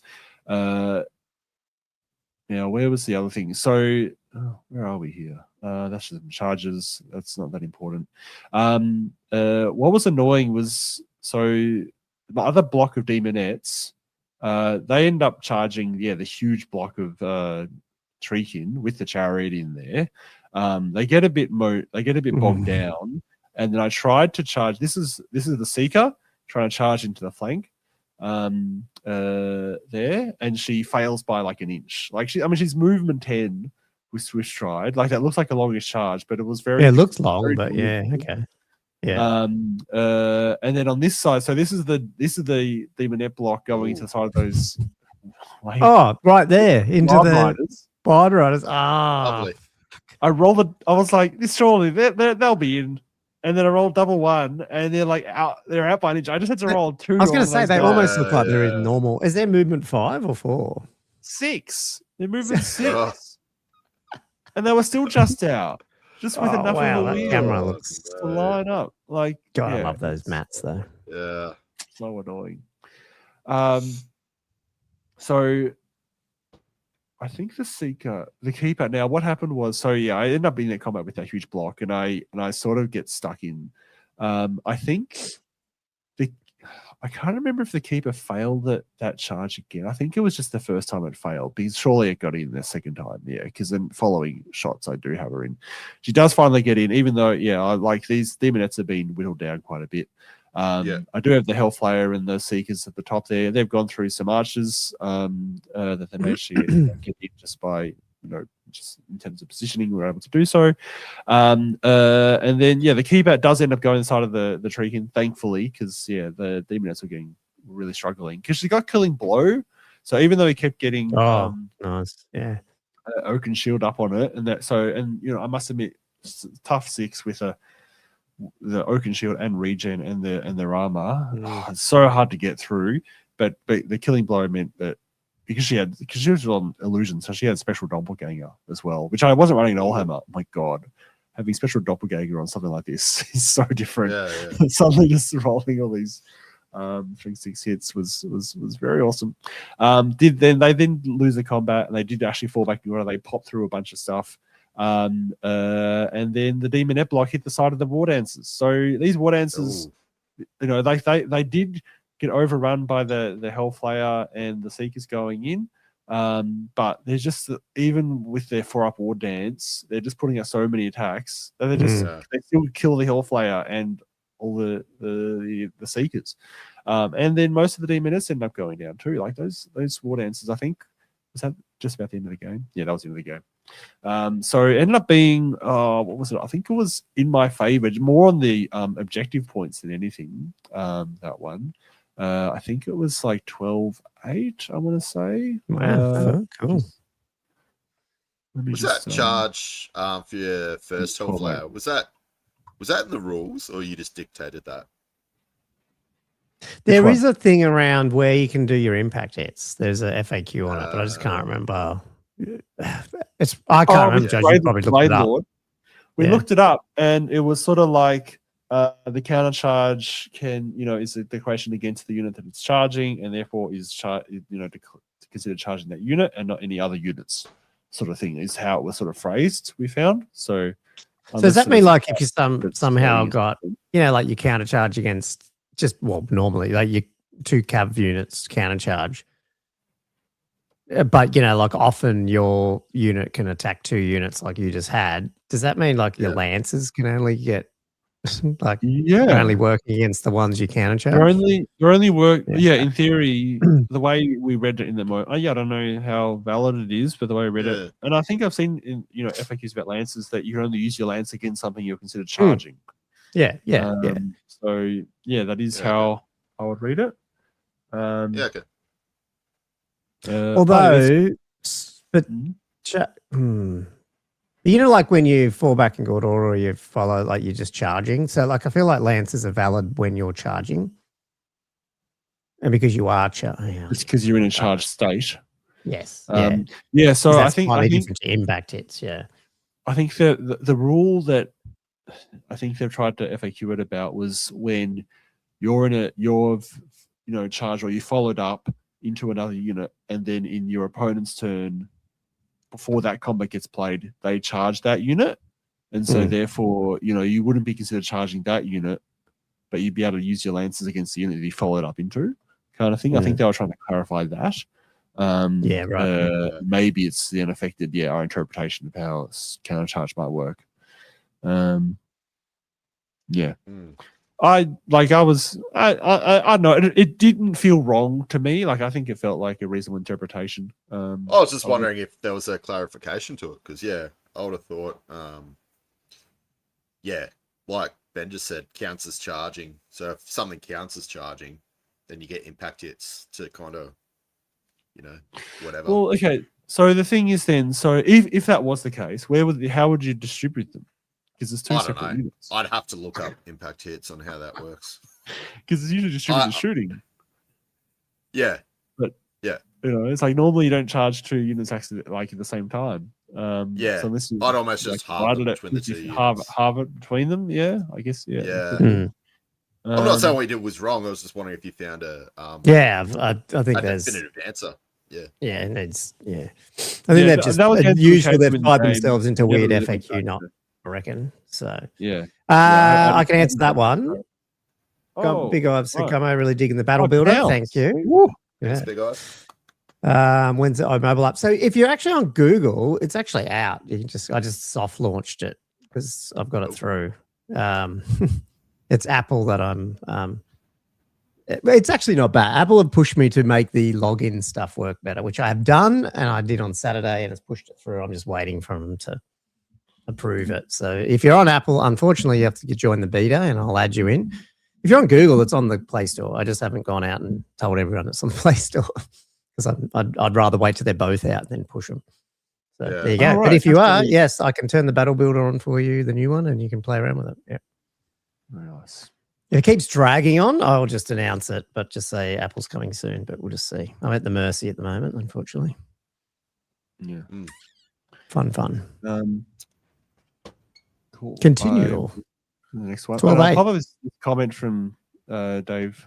Wow. So, because I like. So it was really fun playing those bumped up points. He came to the event, made the game revolve around them. Killing units became the win more rather than the other around, and it did. Like it. The thing with the objectives, though, is I had to ensure that, because this is why GW have been cautious about it, is you have to make sure that the armies can play to it, and if you have an army that's limited in a way of being able to interact with certain objectives, then that can feel quite punishing. If you feel like the other army that we're going to vanish, they're just racking up these points, you can't do anything. So I think you got to be very careful about if you're pumping these points up that you do it in a way that it's not overly complicated to score, or it's done in a way that most the vast majority of armies, if they're constructed appropriately, we'll be able to interact with. This is my hats. So Beautifully one of them. painted horse there. a little bit of a blue tack job on the hats. I had lots of hats. I had little hats on sheep, on horses, on pigs. Even got a little one on a rooster. Anyway, the whole idea was, so the next one is all about Varno's arrest. So the first one, by the way, so the theme of Breakthrough at Pugno is just the armies are coming to Pugno and they're like trying to capture territory and seize witnesses and that type of thing. And that's why they're breaking through each other. The second one is all about Varno's arrest. So this is where you've got the 3 objectives, in theory being like villages or people that you want to interrogate. I couldn't be able to make people objective markers, so there was 3. Each player supplied 1, and I supplied a disguised Varno, potentially wearing a hat, transformed into a dog or a cow or a... 3 objectives, so similar, just like normal objective markers. 6-inch control. You got to be the most scoring units within 6 inches. If you're equal on scoring units, then it's about proximity. And each of your turn, you get 200 victory points for each objective marker you control. And then there's also the 600-point baggage train as well. Again, that was it. But yeah, those victory points are chunky, right? Like suddenly you're like, I need to get on that objective marker. Because that's a lot of points, and you're playing to it. You really are playing to it. So it does change how you approach the game. So now second game I was playing with Will Hutchins, I've played against. He comes to my campaign. I think I played him first up in the last event of Black Arrow, and it's him using that because I had a grudge the first round.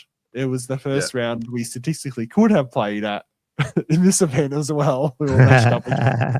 Which is so ridiculous. Have you played? I haven't seen this Brett army before. Like, is this a new one? That he's been working on this. So he has fantastic. He has been running it. Lots of men at arms. Looks awesome. But it looks really good. Really, Josh, you probably think blasphemy here, but there's something about the occasional Brett army that is all unicolored that I actually don't mind the look of. It looks pretty cool. Yeah. Absolutely. Yeah. No, I'm not going to dispute that. Not when it like such a nice color scheme like this, like that. It's almost elfish, Like I thought it was a high elf army. I'm like, no, that's Brett's. That looks awesome. That's what I thought. That's elves. I'm like, gray blue, elves and lance formation. Yeah. Fenrisian blue. Really unique. Next level. That's good. That's really good. Yeah, no, you don't see these in Brett armies at all, and I think it's really that sort of storm skyish bluish color is. Really I think it's cool. your board bed too. It just I don't know. Keep going, but it looks good. Yeah. Oh yeah, really it's all my board. That's the other reason it looks nice. No, I'm like like it's all themed. You know what I mean? The whole, and obviously your army. Like it looks fucking spectacular. Yeah. Big girls. Yep. Yep. The big baby blue is really giving Lady of the Lake. Good job, Beck. So the more I play this army, the more I learn. I just if I get first turn, I just move everything like it's max movement across the board, and then just see what happens. What gets charged? Do I fall back? It's so good you could just fall back. Hey, it's like shit. It's so fun. It's so fun. Like I got an instability roll each time I do it. A lot of the time the BSB is nearby, so I can mitigate any disastrous rolls. Although the BSB doesn't let you roll a banish result, so if I did happen to roll a 12, it'd be disaster. Now speaking of the rules, actually, I do have to mention. I don't know if I got a photo of this with the blink effect. Can see that sequence come apparent. Oh yeah, so I did roll a double 1 on this break check. This instability check, sorry. These are the units that have died in that combat and against Treekin. Yeah. And I put them all back. I was gonna say it looked like it got bigger. I thought the photo was like out of sequence. That's why I didn't say anything. So you can bring them back now. If you roll that, for all the double ones on the disability, they recover any wounds they lost in that phase. And the funny thing is, when I've started playing this game against Sam's like, "Oh right, ready for your fan fiction army, la la," like he was giving a shit about it being renegades. And then when this happened, like this is a fairly important combat, and then I was like, "Oh, I got double ones. I can put these models back." He's like, "What kind of shit? What are you doing? You just put models back?" You would have loved it. It was out of control. Like there is one mechanic that a couple of times it has happened. Each like happened to Oldhammer once as well, putting 4 demonettes back, and each time my opponent was like, "Really, you can put all that back?" Not saying it's not like it's fine. It's fine. It's not overpowered at all. So I just ran at will. Now, and I just baited charges. And what happened was, where did I move them up? So because he had a Baron. Oh, I should really just quickly. Where was his list? I'll pop. Can I get to his list easily? Yeah, I can get it through here. Because he had a Baron and a Duke. Where is Will? Oh, he's down there. Oh no, because he. Okay, all right, I can't see. It was on the Barded Warhorse. He had a Virtue of Heroism, which I was a little bit terrified about after my torture was experienced at Oldhammer, where Silver Dave rolled four sixes, deleted my keeper, took my Snickers bar and everything. So you're right at the back. And where's this guy? Is that him in the middle there?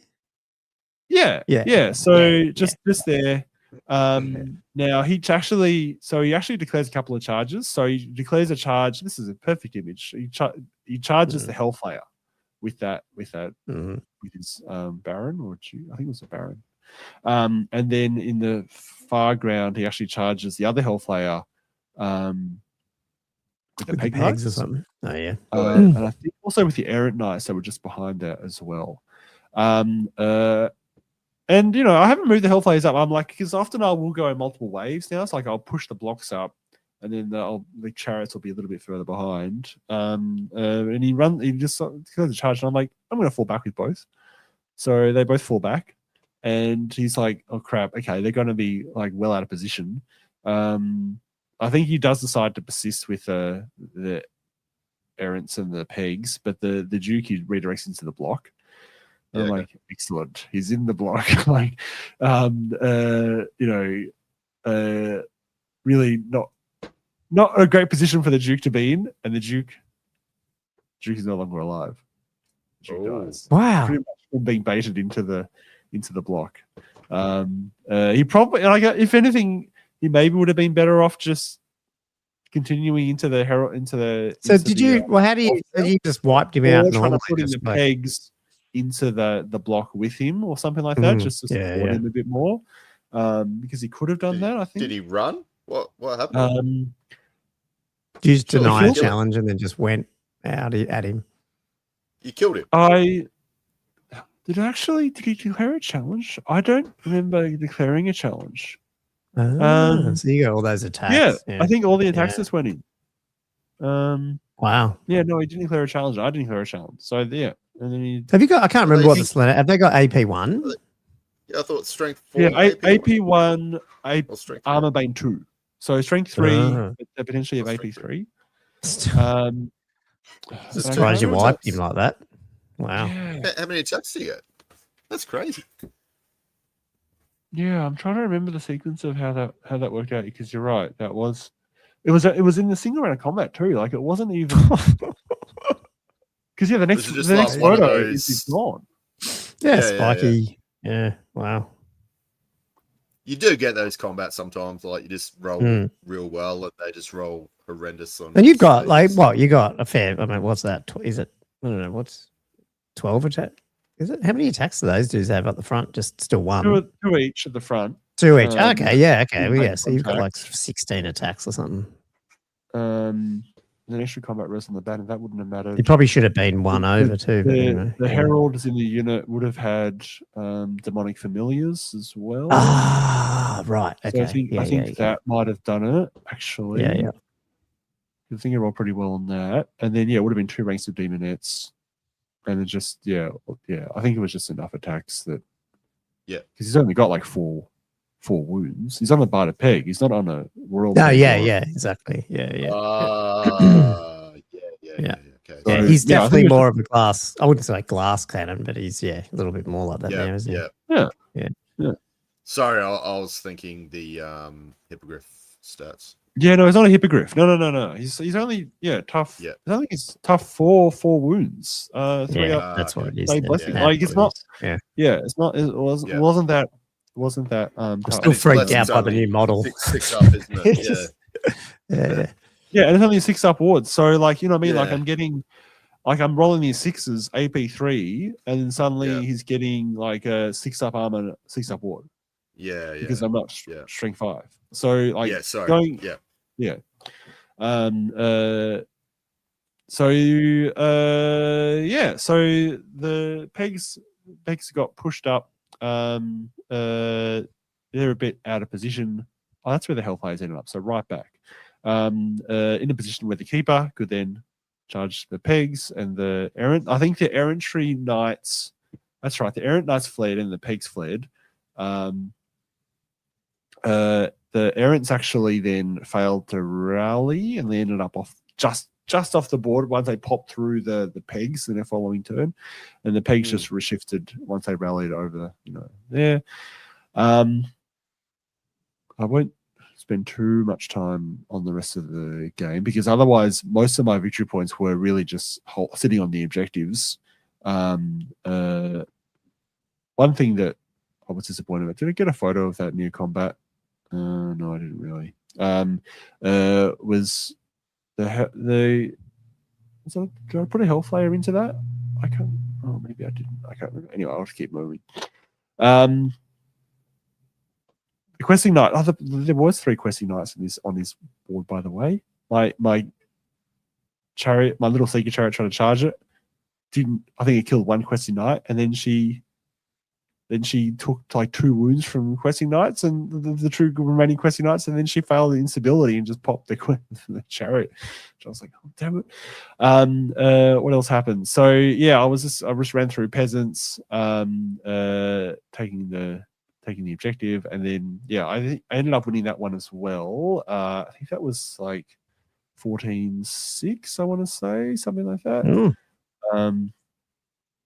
Well, Josh is improving with the old Slanesh. Yeah, 13-7. I don't think he's lost a game since the first 2 or whatever he did. I don't know whatever. That's right. I lost my first 2 games, and now I've gone on like a 5-game. Community rules. That's right. Well, the winning streak lasted for a while, but then my third game came against Jay Brown. His awesome goblins and his fanatic filth. Even more filthy than my draft renegades. Because he had Black Orc and Wyvern, he has Oddnob, he had his list that was running Ticknick. That's right. And then about 8 fanatics across 3 blocks.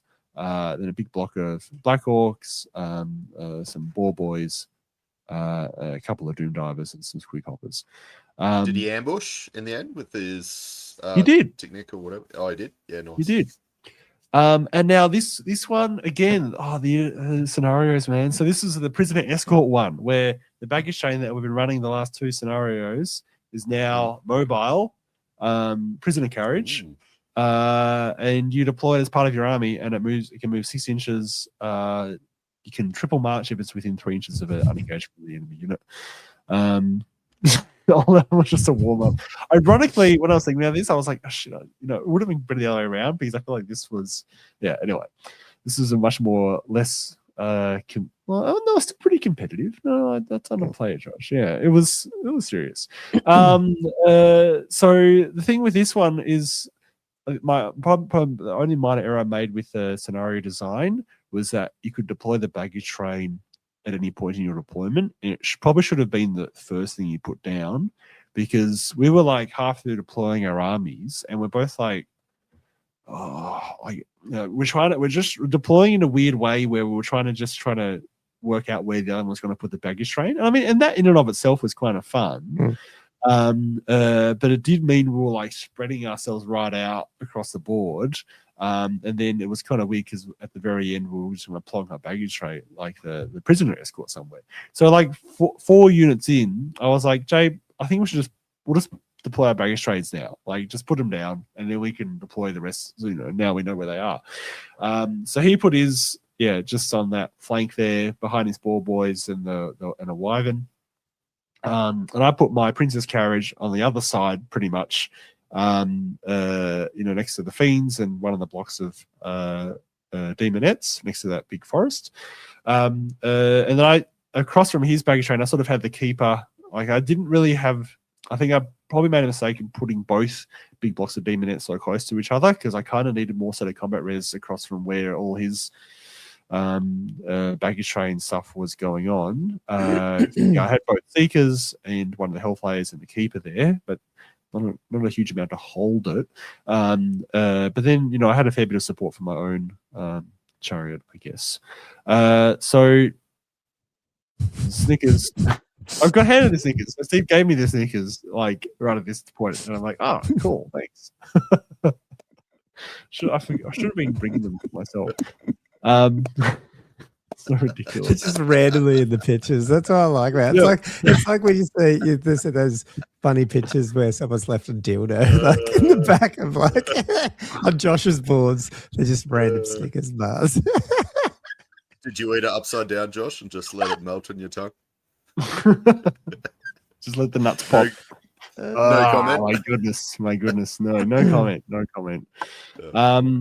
So I think the first turn, his Doomdiver hits my chariot, my prisoner carriage, and like takes 4 wounds off it. It has 6. It's tough. 6 wounds, 4 up armor save. That's all it's got. And the Doomdiver just like 4 wounds off it. I'm like, they're crazy. The old Doomdiver. So then, because the thing is with this carriage is it's not just because the victory points are 800 victory points if you get it off your opponent's table edge. 400 points if you destroy your opponent's carriage, but that's not it. That's not even of it. So at the end of your turn, wait, hold on. If you destroy your opponent's prisoner carriage, or if your carriage is be destroyed, it becomes a Rex carriage, and then it becomes an objective marker. Ah, that's right. Yep. That is then worth 200 victory points at the end of your turn if you control it for either of them. Or 400 if you have both.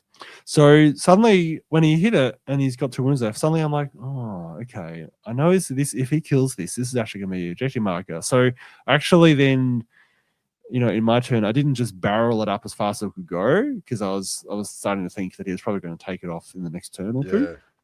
So I just I'm edged up a bit, and I brought my demonettes up sort of to protect it.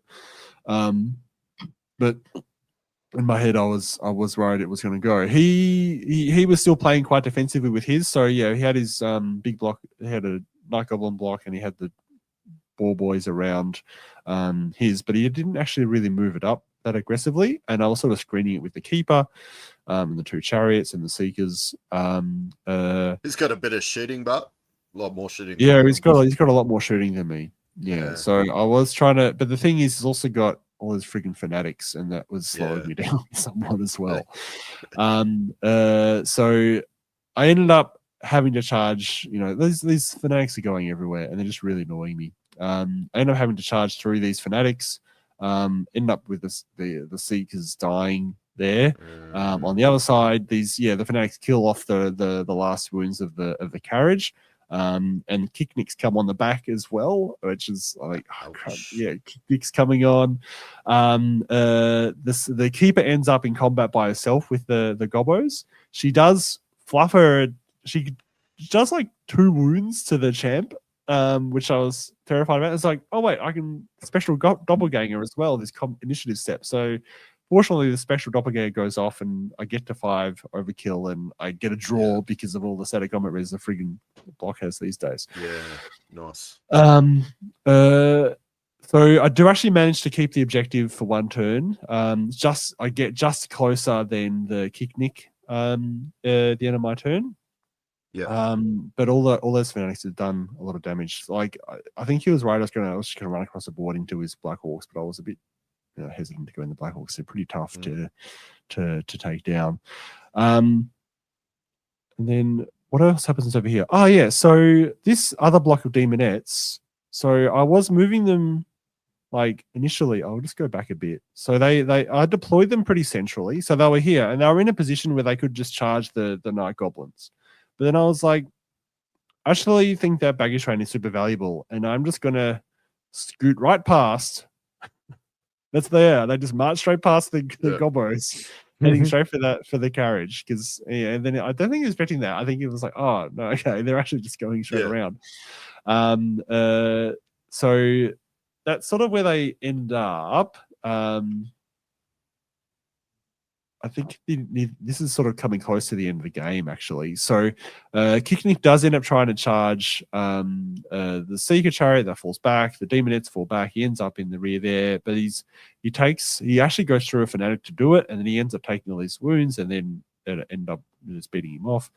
In the end of the game, I did actually end up charging the Chariot. It just fell back, and then we got to the end of turn 3. This is, by the way, all 3 of my games so far have got to the end of turn 3. That's all I've got to. Oh, wow. Okay.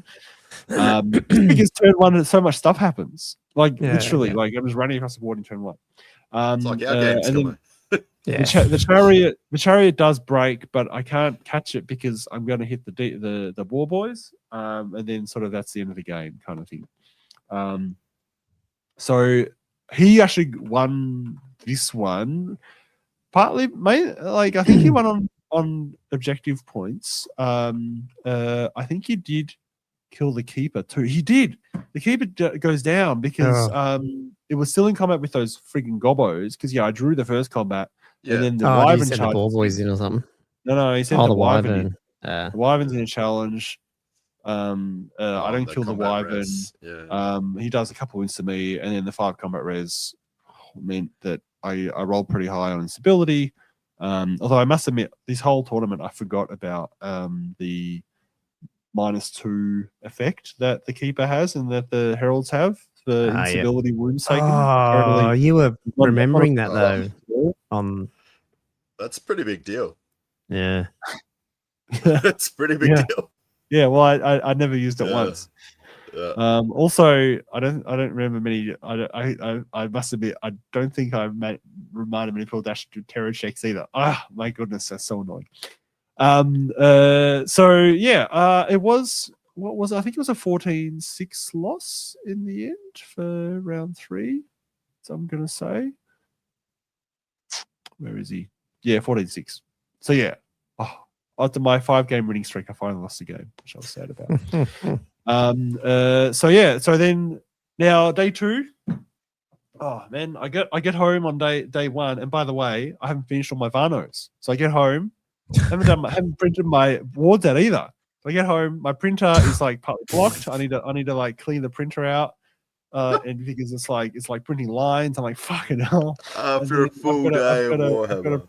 Then I got to paint Vanos because I hadn't had time to do it because I was wasting too much time on the Cathay board. Didn't finish.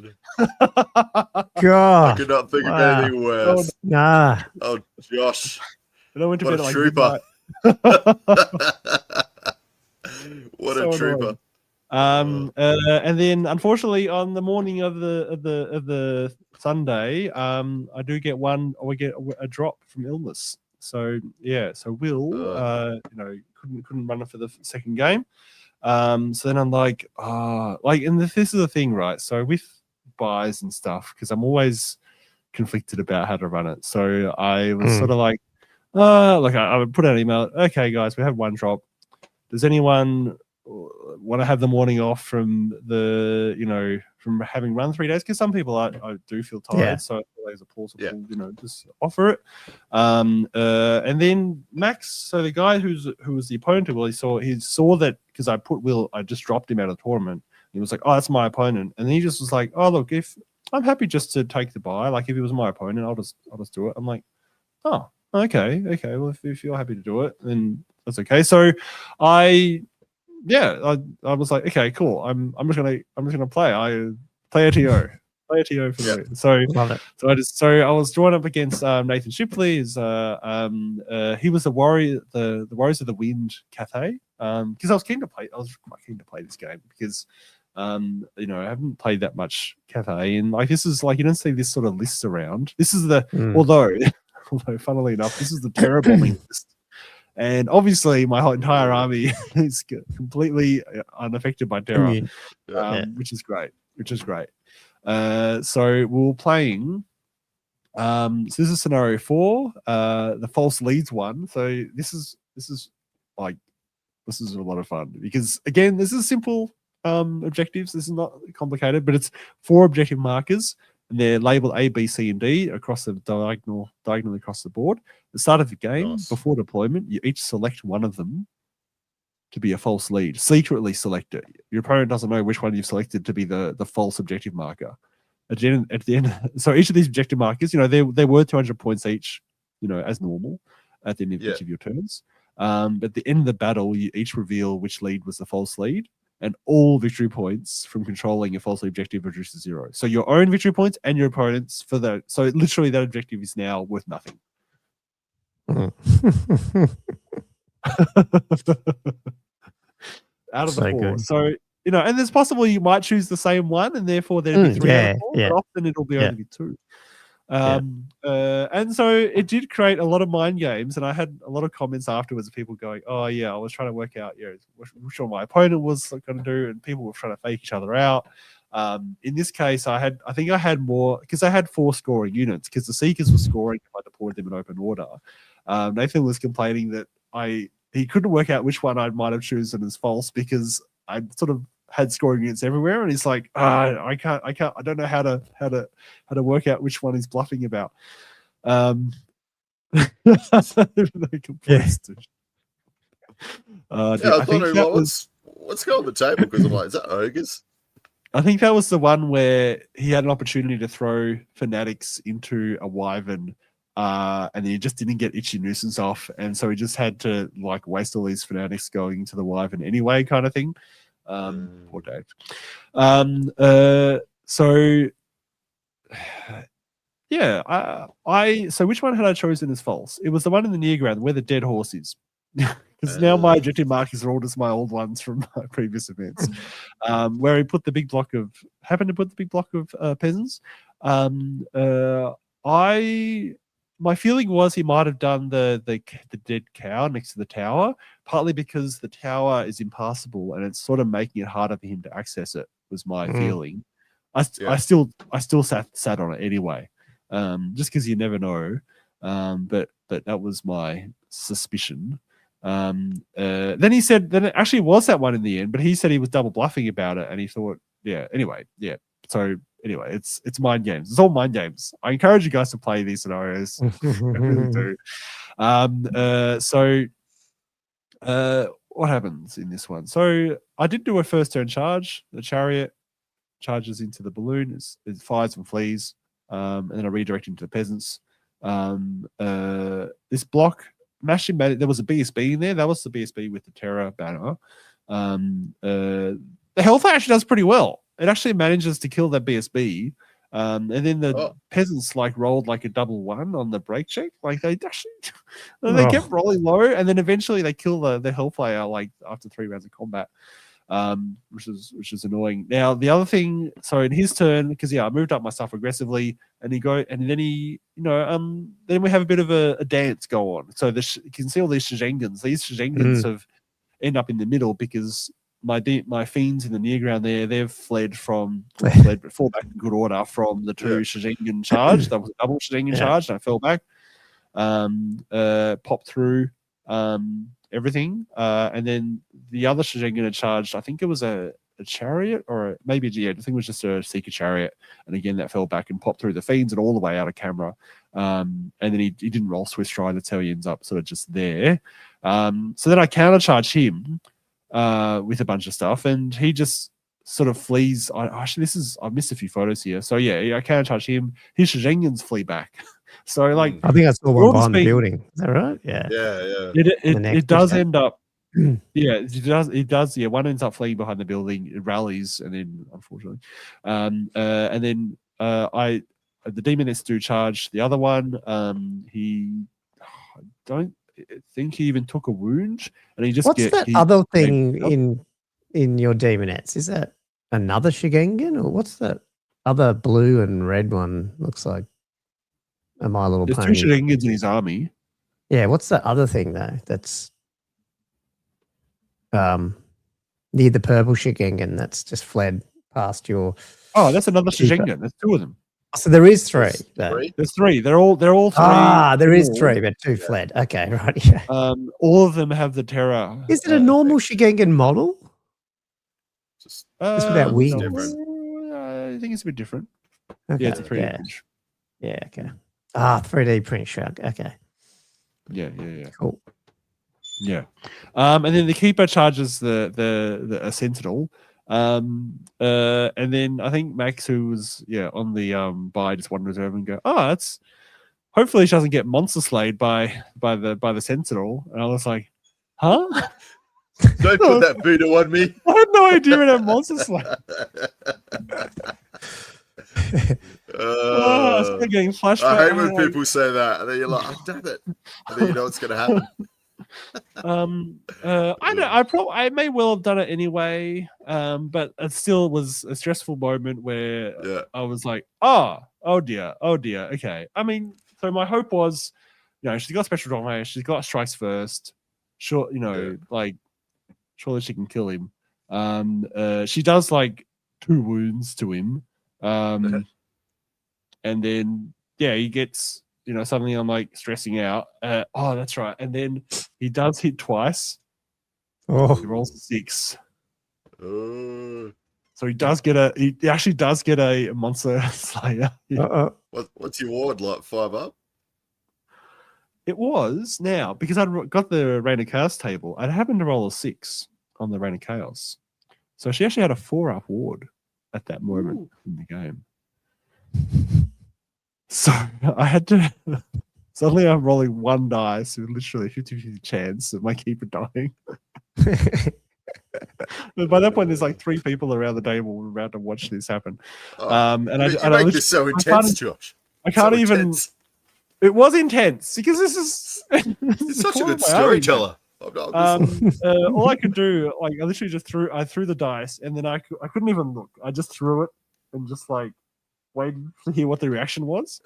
They all would have gone, because you. Okay, yeah. I would say.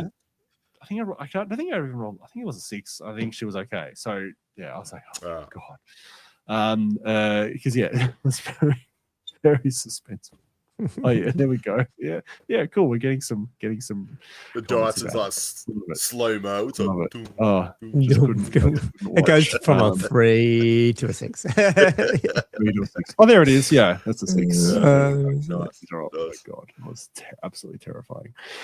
So back to business as usual. So the Shigengan fell back. So I ended up over here because I think that's right. The Jade Warriors, I think, had tried to charge me, so I fell back. So they end up just moving up a bit. And then I think this Sentinel does charge the big block. I should try to crack through these. So I think he's now he's moved the Shingans right up over here, mainly because I think he was worried that the Keeper is going to kill the Sentinel in his following turn. And then she's going to reform and just charge one of the Shingans. So he's actually trying to get them out of the way. So sort of moves them out of the line of sight of most things and in a position where they can flee a charge from the Keeper next turn. That's assuming the Keeper kills the Sentinel. Now she does kill him. Pretty well. I think she needed to use. I think it was eventually. So the second round of combat, she again sort of fluffs. He gets through hits off, doesn't get a monster slayer. I was like, thank goodness. Third round of combat is in my turn. She finally, and I'm getting doppelganger off most of the time. I don't think I failed doppel. I'm just not getting these wounds through. I finally kill him in the third round of combat. And then he does his timber effect. He wins the roll off. He wins the roll off. He does a bunch of wounds to the Keeper. Kills the Keeper. The Keeper's dead from the timber. She would have taken a couple of wounds. Classic timber. Now she's dead from timber. What the heck? What the heck? Oh my goodness. Freaking timber. Freaking timber. Timber. And that was right after, because I think that was right after, because my first experience with timber was with that big block of demonettes, because they did kill that one, and then we rolled off, and I'm like, what the hell is this roll off thing? And then he kills like 4 more demonettes because he rolls like a 6 on the boots, and then suddenly, the other one timbers, and the keeper's dead. Oh dear. At least. So this is near the end of the game now. So the Hellflayers died from the peasants in the end. The chariots go into the short range lantern, and do manage to break it and successfully overrun into it. These guys are all sort of caught in combat. This Shigengan hits the warriors. So supports the warriors into the demonettes. Then we sort of ran out of time again. End of turn 3 again. And again, I've just actually, in terms of, I think is that it? Oh, that's it. Yeah, cool. So in terms of the outcome, I got enough of the objectives. Again, it was, I think the victory points was almost the same. It was like 20-point difference. It was like just under 900 each. But because I'd scored a couple more objectives, I ended up with an 11-9 win. So yeah, super close again. Well done. And then it was really fun game though, that one. And then last game, and again, guys. So okay, so when Max volunteered to take the bye, I was like, oh, okay, fine. I'll take the last bye because that's what I usually do. And then suddenly I'm on 3 wins and 1 loss, and I'm like, I'm doing like I'm sort of up there. And then when we're discussing it in the morning, one of the guys, I think Thomas, has sort of said, "Oh, we should just make it random for the buys. Really, you don't need someone to volunteer for it." And then so the final round, I'm like, "Yeah, maybe I should just stop feeling so responsible for events like this. I'm putting so much work to have them run." Yeah, I just sure go random. I mean, I'm almost thinking maybe I'll have a little subconscious policy that people that do end up with buys in previous, like the last one event-ish, I'll try to make sure they don't hit a buy again for the next couple of events, maybe that kind of thing, just to make it even or fair for people that come, repeatedly. But yeah, so I just let it out random, and I ended up playing, guys. I played Patty. That's partly why I was so keen to play last round, because I'm looking at it like she's played all the other people that are in the top 4, because I'm like 5th-ish or something. At that point, she's played all the other people in it, and she was on like 3 wins and a draw, and it's like pretty much beating everyone. So I'm like, I think I might just get paid in Patty. So I definitely want to play in this last round. Also, it's the ridiculous Vano's Vortex. So, because the last one, the false leads, was because of the chaos of the escort. He'd escaped and don't know where he went. And now Vano's finally popped up. He's popped up and he's casting his Vortex, and he's going to bring a new, Vortex of Chaos across Pugno in the Border Princes. So this is the objective where it's the one objective at the center of the board. Is that Pinkle? Is that thing that you got there? Yeah.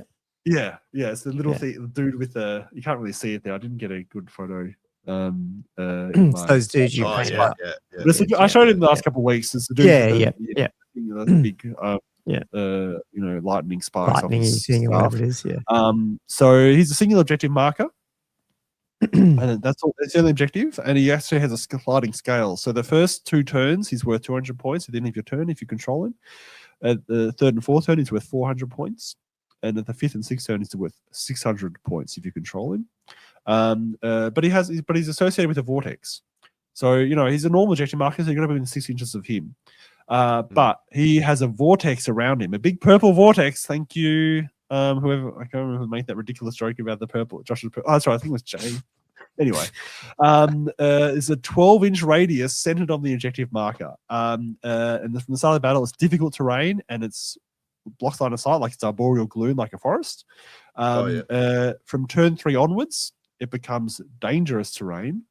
And then from turn 5 onwards, All units within the vortex also suffer D3 +1 strength 5 AP1 hits at the start of each player turn as well. So it becomes increasingly dangerous as it gets more valuable. But the thing is, the vortex is significantly larger than the objective marker as well. So it's this whole zone of quite unpleasantness. Yeah. Now the thing is, so I did have some not outrage. It was quite comical, but I had some guys like, wait, 12 inches? Do you mean 12-inch diameter, or do you mean 12-inch radius? Because 12 inches, it's like a massive circle, and it's blocking line of sight from my cannons. I can't see across the board with this thing. And I'm like, no, it's 12-inch radius. It's like, yes, it's supposed to be that big. It's like, what? That's outrageous. So yeah, it was a lot of fun. It worked again. It worked really well. So the thing that I didn't realize, and neither did Patty. Now she was running the Miao Ying list, with a Monkey King, Shizhengen, 2 big blocks of Jade Warriors. One of them was Celestial Guard. The other one, then she had a Jade Lancer. So yeah, so she did alter a list. So she only had 1 unit of Celestial Guard. Oh, okay, yeah, that's right. She had a couple of lanterns, and a cannon and a rocket battery. I think that was about it. And Miao Ying, obviously. Now the thing is with Miao Ying, I didn't realize, and she was very gleeful at the game, is that Miao Ying gives half the army hatred of demons and warriors of chaos. Oh, right. So she's I never knew that. I think the Celestial Warriors and she's definitely got hatred of demons. And she was so there was a lot of re-rolling to hit going on in this game, and it was quite punishing. It was really quite punishing. Is it just Warriors and is it Celestial Guard, or is it the Warriors and Lancers? Yeah, well, it was definitely them and Miao Ying. That was the only unit she was re-rolling, which is most of her army. Thank you. Most of her army. Thank you. Yes, it was most of her army. Not the balloons. No, the balloons are never in combat in this game. Is that hatred? Yes, hatred. hatred. Eternal hatred. Just no. It's just first turn hatred. But the thing is with hatred in this game is that combats break constantly, and then you re-enter the combat, so the hatred pops up often. Yeah. The Monkey King wasn't re-rolling. No. It was just those 4 units. So Miao Ying and the 3 big blocks of troops. So this is the first slide I have. Oh, okay. So this is after her. She went first. I put these 3 chariots here, hoping to get into the cannon. And she just deploys Miao Ying and the Monkey King right across from these chariots, and then just runs them across the board at me. And I actually, all I did was I just moved them back. So this is after I moved them back. So they were literally 2 inches away, because this I should clarify. So the deployment, it's 9 inches from the board centrally, but it's 15 from the edge of the board, sort of a 1.5 feet in from each side. So you're actually only 18 inches away from each other on the flanks. So she pushed them right up, so they're 1 inch away from my chariots. And I made a bit of a mistake, because I think there was space, so I could have squeezed the nearest chariot between the board edge and the Monkey King, and sort of get him in behind towards the cannon. I just didn't see it, and then I'd already moved them, and I was like, oh damn, oh well, whatever. I'll have to just live with it. Otherwise, the central aspect of the game. So she marching column stuff up, trying to get in range of the objective marker. Although, could she have taken it with a marching column? No, she couldn't have. You need to be in combat order. Anyway, because the thing is, it's all that's all dangerous terrain, so it is a lot harder once you're in there. I flew the Seeker over the windmill with my Steed of Shadows, is it? Well, Shimmering Dragon. Yeah, so she flew over in a good position there. Oh yeah, that was sad. And then I was just the thing is she charges the chariot in in the near film, and because it's sort of closest, she's lining up in a way that she's just going to overrun straight into the other chariot. I'm like, damn it, that is how the rules work. Damn it. It's not, you know what I mean? Like, I was thinking at least one chariot would still escape, but no, she's playing it as designed. So I pushed these guys up, and I was actually okay. So where we are now, I think is the end of turn 2. We're heading towards the dangerous terrain section, and then someone sort of announces, I think the table next to us, and goes, "Guys, do you realize that everything in difficult terrain doesn't get rank bonus? It's like disrupted." Yeah. Suddenly we're like, oh my goodness. Yeah, everything is disrupted inside the circle. I was like, oh, I didn't really intend that as a rule. Then he's like, yeah, everything but anything close order. And I was like, my demonettes are on close order. This is like the first time that my demonette's close order status is finally going to become useful. Open order. Yeah, open order. Sorry. So demonettes are open order, so they disperse ranks, so they don't get affected by it. I was laughing. I was enjoying that. That is good. It's almost like you wrote the pack. Wow. Yeah. Oh, oops. Mark's asking this is a narrative event. No, Mark. Well, Mark, this had a narrative bent to it, but this was still a competitive event. Like, these are still lists that are functional. Everyone's playing to win. These are the exact scenarios that Masters are using. So just, yeah. I'm joking.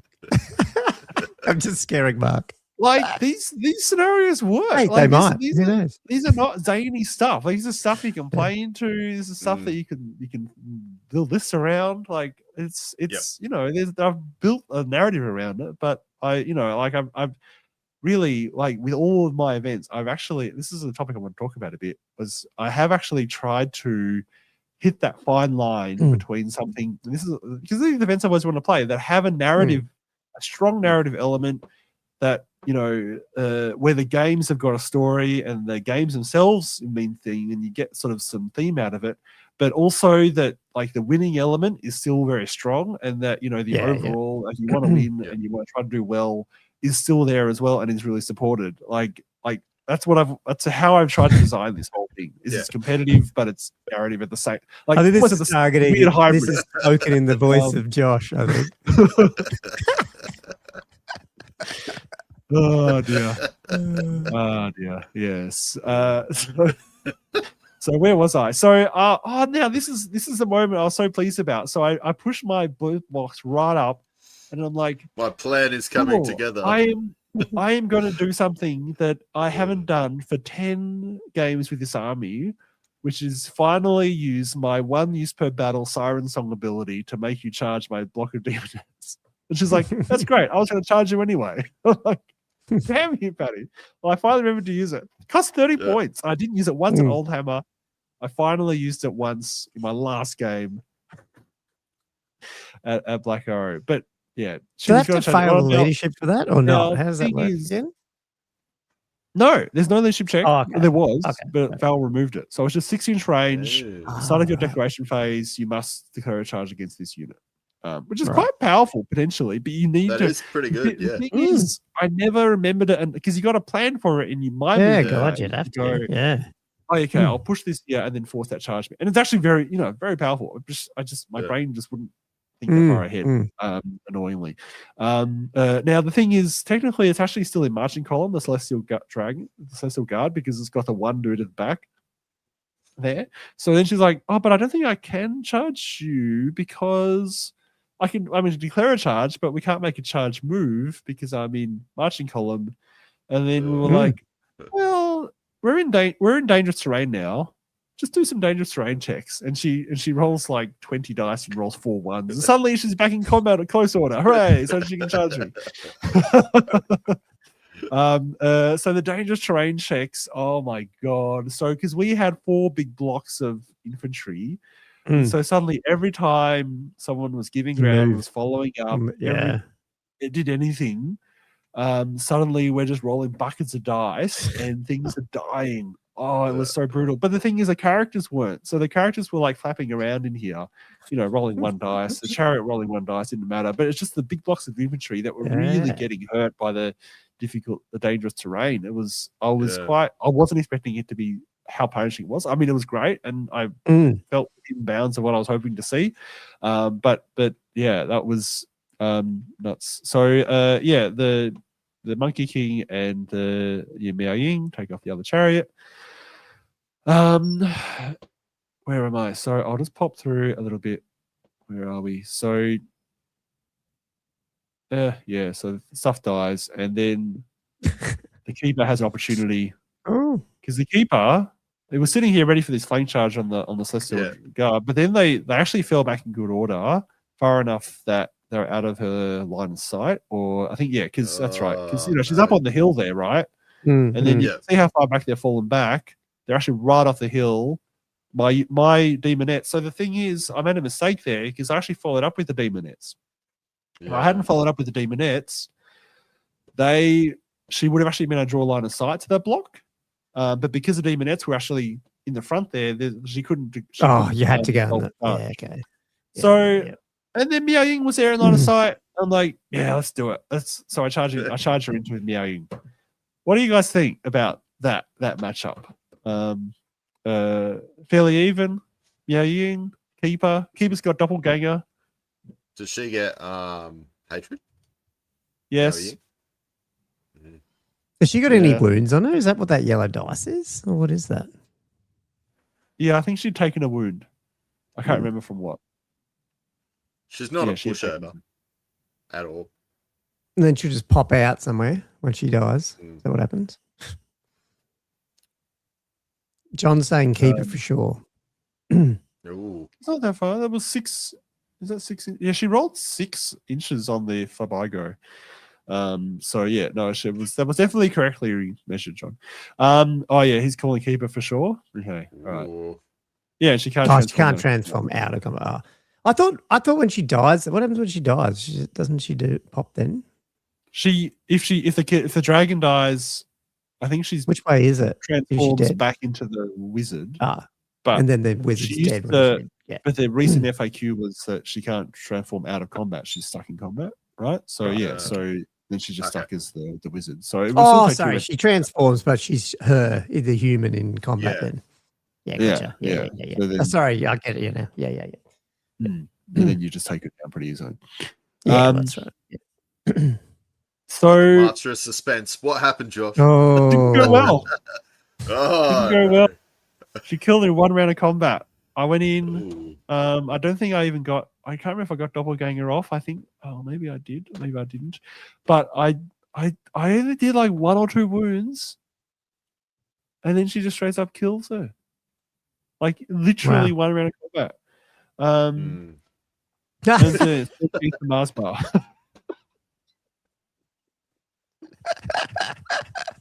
There's a Mars bar. I don't even know why I'm laughing about that. It's just funny because it's no stickers, but still waiting. She was strike first. We're having fun. Yep. I don't. Even though you're in the flank, everything. Yeah. The hatred. You're right, Andrew. The hatred was the difference because I think she missed with a bunch of her hits initially, and then she's re-rolling them. It was brutal. But yeah, I think it was bad dice for me as well. Yeah, it just didn't go out because we're discussing afterwards, and Patty and I were like, it was it could have gone either way, really. But keep it going down, taking the Mars bar. That's badness, unfortunately. So then Miao Ying goes into the rear of the demonettes. They get hammered. The other demonettes actually do break the other big block of Jade Warriors. Because I had the hell. That's right. That's because I had the Hellflayer go in on the side there. So between the Hellflayer going in, and the big block, it was enough to really whittle them down. And then I think they did broken and run them down, and then did I overrun? I can't remember the sequence exactly. Maybe I just killed them, man. Anyway, they went into the side there, but it was really too little, too late at that point. They They may have given ground. I can't quite remember. Actually, I think they actually killed that unit, killed both units of warriors. Yeah, it did do that. Unfortunately, that unit doesn't survive because this is an over. This I had a because this is like turn 5 or 6. This is the only game I got past turn 3. Yeah. This is now turn 5, I think. I've got one opportunity to try to get out of this. This is how you kill Demonettes, everyone. You've got to just get through turns 5 and 6. And I'd rolled a 1 on the Reign of Chaos, so I'd lost my ward save against magic. And then do the Vortex thing. D3 plus 1, strength 5 hits. I roll 3, got 4 wounds off it. And then we did discuss, like, is this magic attack? Is it not? I'm like, yeah, thematically, it's got to be magic attack. It's got to be, right? Yeah. So I didn't get a ward save for it. And so the whole unit just dies. The rest of that little bit of it is deleted. And then everything else, I'm just trying to salvage wounds. But yeah. Ouch. She ends up killing everything. So I got like 1,000 victory points off her. She got 2,000, 2,250, and then I think objectives wise we were fairly even, but just on battle points, she went pretty handsomely. So 15-5 to Patty. Oh, well done. Brutal. So yeah, it was fun though. Like, and I must admit, and the other thing that happened, I didn't even mention this. Her cannon. The cannon at her, like you mentioned, did you notice how the cannon wasn't very important in this game? The first cannon shot misfire. She re-rolls it, it's okay. First rocket storm battery misfire. Use a re-roll. So she's wasted both her ogres on re-rolls for the misfires. Second turn, shoots the cannon, misfires again, rolls a 1, cannon's gone. The cannon's sounds like my Doom does. Love it. Yeah. But yeah, I even without good luck, like I do wonder how the game would have worked out if Miao Ying had gone down instead of the keeper. Like I feel like that was a crucial turning point. A good doppelganger, and yeah, you would have had it, I reckon. Oh man, would have had it. So Patty ends up taking overall. Joe, here we go, guys. Now, so Max teased me about my pronunciation attempt at his last name last week, because he said, Andrew, you got it right on. Andrew got it right. Yeah, Joseph Piccioni came second. Piccioni. And then Jay Brown, came third on his Orcs and Gobos. This is overall, and then Steve Riley got the best sports. Chris Perry got best painted. For the second time running. Hold on. And then, and most importantly, someone got all 3 of the Black Arrow objective markers for the year. So Max Piccioni got the first one, the dead horse. Max. He didn't even realize he would get it, but he was playing against me. I'm like, dude, this is yours now. He's like, what? And then he was devoted to getting these objective markers thereafter. So yeah, he's like, I think I was actually playing him in the second one, and he's like, "Josh, I'm just going for this objective marker. That's all I'm doing for this battle in the one in May." And then he gets same for this. So he got all 3. Was that his baggage car in the background? His baggage trade? Oh yeah, it is. Oh, it is. I didn't see awesome. that. Yeah, it's only good job, Max. Cool. So and then this is the other thing that I was up a little bit late on Saturday night finishing. Which is this is the prize for the bounty of collecting all 3. So this is a 3-inch blast template marker or a vortex marker, and it's that's cool, and he's in there. Yeah, that's so in a vortex.